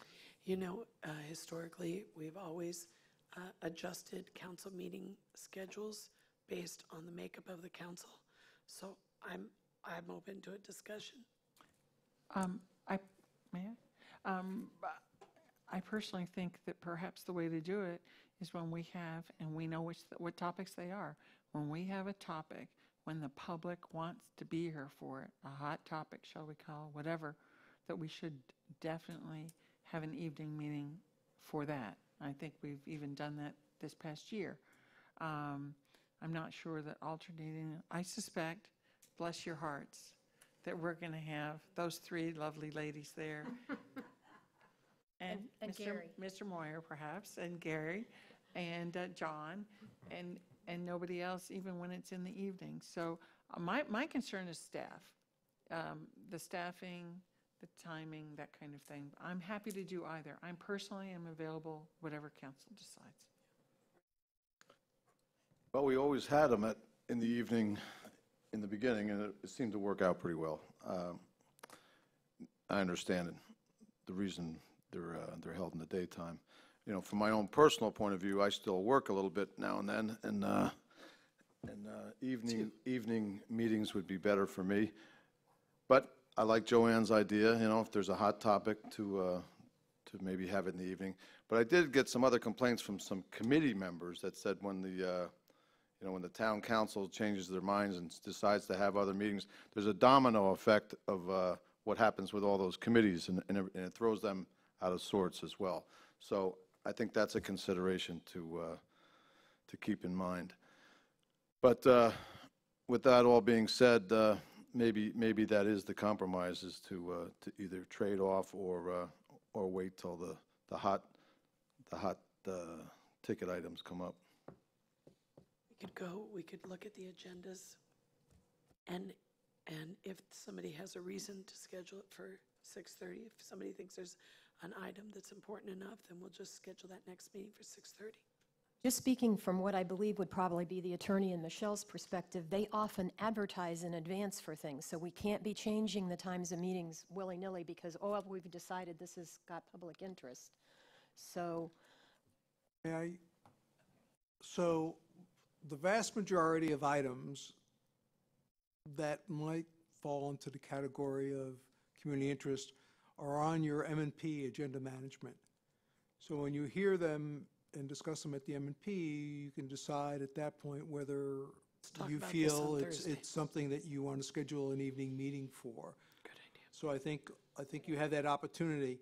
At least in my time here, we don't really have a whole bunch of public comment of, when we're buying a lawnmower or something like that. It's generally citizen comment and the bigger public issues. And let's face it, maybe with the TPI case we had this past year, we should have had an evening meeting for that, and things of that nature. So I will tell you that the staff impact is not just staying till 7:30 or 8 o'clock at night for the meeting, but what it really does do is you really lose a lot of productivity the next day because they're kind of worn out when they show up here at 8:30. So I would just caution you to make sure you're achieving the desired objective if you elect to move the meetings to evenings. Roxanne, anything else? No. Joanne? I think that everybody, or some people, got the notice that the Red Shutter Cottage, Mr. Huffman did donate the cottage to the Estero Island Historic Society. So it has now been designated. There is sure ownership, and they can finish getting it placed back onto our island. So that's the good news. And while I'm on historic, we have 2 more spots on Historic Preservation Advisory Committee. So let's get people to fill those. On CRAB, we just got 2 people. We got 2 more, and Michelle has one. So we have 3 And I applications did receive so an far. application for the historic over the weekend as well. Very good. So we're getting those filled up. That's great. We had talked about having a joint town council, Lee County Sheriff Office meeting as soon as possible. And I'm wondering if the town council wants to do that now that we're all seated, talk about the progress that's been made. Okay, good. Great. And quickly, update. We did pass, this past council, passed the almost $1 million for downtown sidewalks throughout the downtown core. And I'm just wondering if you could just update myself and council about where we are in that process. People have asked. Okay, so those sidewalks are under design. They're, in the next 30 days, we expect to receive the 30% plans for review. The goal is to see if we can then, if we don't have too many comments, we're hopeful that the plans will be complete in June and we can initiate bidding in July. Excellent. Okay. And then one other thing, I've had a couple people continue to complain, the Chapel Street parking lot. It came through as a CPD, and there were a lot of conditions on there, and they functioned for yet another season without meeting the codes of a parking lot. Ooh. Can we get on that and get them to get their landscape in, their fencing, get them to meet the standards of the town? I agree with Joanne. They really should be shut down. We've been so nice to them. This has gone on for how many years now? Many. We bent over backwards we will communicate the council's position to them. Because it's the neighborhood that suffers. It's not fair to the neighbors around It's and to great. the other parking lots who've invested in making them look nice to community standards. So thank you, Roger. Just so everyone remembers that they did come before you, they did get their approvals, and the council did set conditions. And, unfortunately, the condition was you allowed them to function this season while they were going through the process. And they did that, and we'll let them know that it's the council's intention that they not operate until they complete the actual improvements. What we did, we put a time frame for them to get the DO, but then they've never completed beyond that. Well, right, so they have gotten their DO and. And did nothing. And, well, took a while to get DO, as it typically does. But obviously, in the harder season, they didn't want to stop to start making the improvements because it would have obviously affected, I'm assuming that's their rationale, is that they didn't want to stop in the middle of the season to do the improvements. But we will let them know that we won't let them continue without the improvements being made forthwith. And just one last thing, and I think this is an update for town council and for everybody. You brought in Daphne and another staff person with regard to code compliance. And I know that she's spoken with you about process and whatever. Could you just inform us about, I thought it was very heartening to hear what you're thinking. So, I think it's important for the council to do two things. One is to be sure that, if we have a code on the book, the expectation that it's going to be enforced. And we do have some that are aspirational and we know that, but we also have, I think, the vast majority of them, I believe it's the council's expectation for them to be enforced, not just to be in a book that's on a shelf. So, that being said, we're looking at the amount of effort to, gain voluntary compliance. How much staff effort does it take to get that? And then secondarily, how do we encourage people to be compliant and without the appearance to be heavy-handed?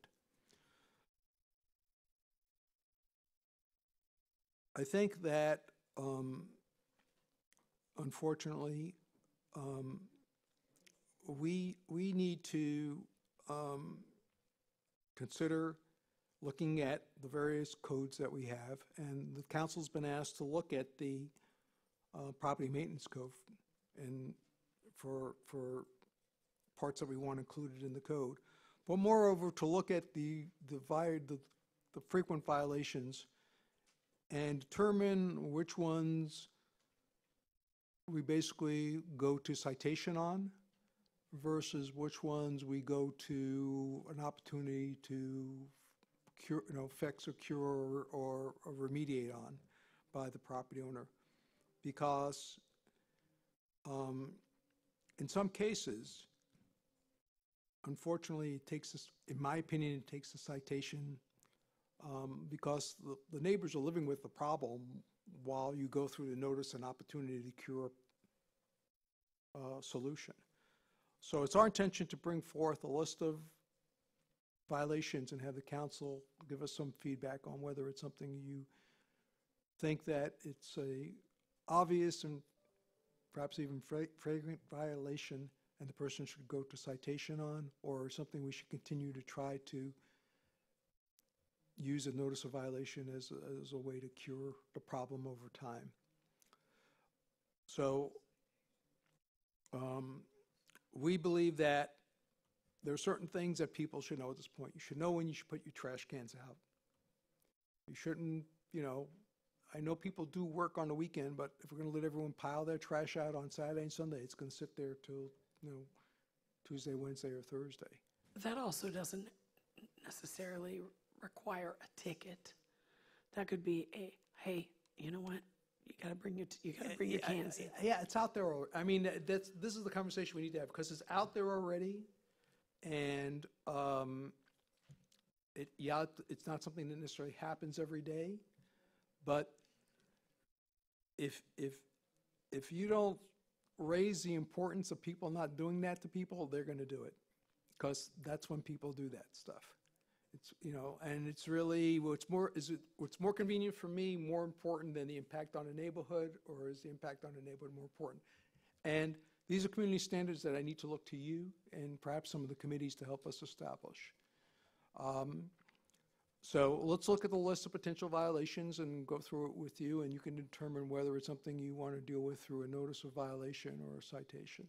Okay. Bruce, you were going to say something about the... Never mind.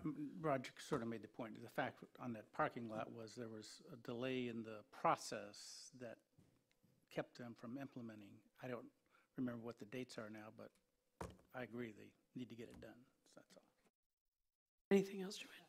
Okay. So I've been asked to ask the staff to attend the public meeting for the San Carlos Island plan.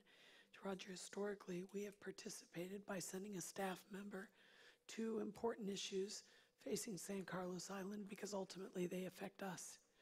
And there's a meeting on Wednesday at 4. I believe you spoke with Joanne Semmer about it. Can we send someone to that meeting? Well, the obvious answer to that is yes, ma'am, we'd be happy to. I think the important reason perhaps to have staff there is that development that's being proposed will put more vehicles on San Carlos Boulevard that will be competing with trying to get on the island. And the lack of solving the traffic problem that, in season goes way back. I forget, I've heard people say it goes back sometimes as far as Pine Island Road, on bad days in season. So, Pine Ridge, I'm sorry. Pine Island. No, that was We got a problem. Council Murphy got me thinking about Pine Island, Pine Ridge. So anyway, there's been discussion with FDOT and Lee County with respect to improvements along that corridor. That's right. And, they're kind of moving very slowly forward, and, but I Just think be that all nice. needs to be tied hand in hand. Exactly. So our position is going to be that, if I understand the council's perspective correctly, is that we're not in favor of projects that would create that much more vehicles on the road without some type of mitigation plan in place prior to their implementation. Is that a correct interpretation? Yes. Okay. The second thing I have, and it's just a concern, and I hope I'm not out of line bringing this up, but so we had an unfortunate death at the Lani Kai. As you all know, the woman who unfortunately was trying to assist a boat get off the sandbar. That was a horrible accident, horrible. They've now said alcohol was definitely involved in it. But then the greater concern, I was down in Times Square this weekend, and I'm not a hotelier, and God knows the Lani Kai is a big project to run. But there was another arrest made there that involved arms and a large quantity of drugs. And that alarms me to a great extent. And I interrupt just one moment. Certainly. That it happened on the street in front, and I'm not defending anybody, but it wasn't really on their property. It happened to get stopped in that area. Okay. I'm sorry. And thank you for that. Thank you for that. Kudos to the deputies who stopped them. Yes. Absolutely. Thank heavens. Absolutely. Thank heavens. I have just been concerned about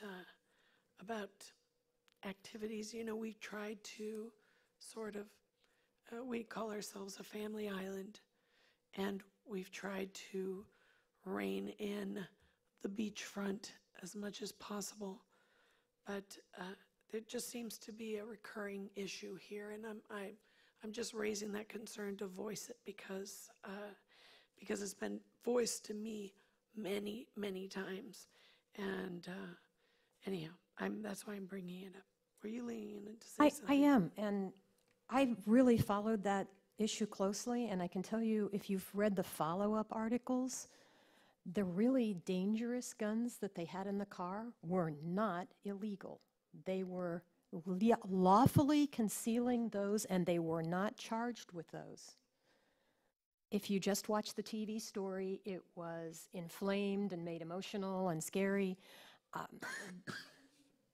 The only person I understand that was charged about a gun was someone with a small, and I believe it was the female person who had a gun in her purse. She was the only one that was charged. They weren't charged with those others, AR-15s or whatever they were. You know, So Roxanne, I don't care if they were lawful.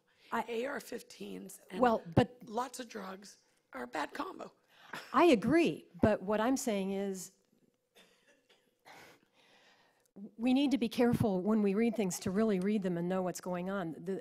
Everybody got this false sense of security that they were charged. They were not charged regarding those other guns. They were not. And I apologize for that because that was my assumption as well. They were not. Okay. I appreciate you all dealing with my voice today. Thank you very much. And if there are no other items, I'll entertain a motion to adjourn. So moved. Second. This meeting is adjourned at 12:41 p.m. It's Monday, March 18th, 2019. Thank you all. Congratulations. Wow, we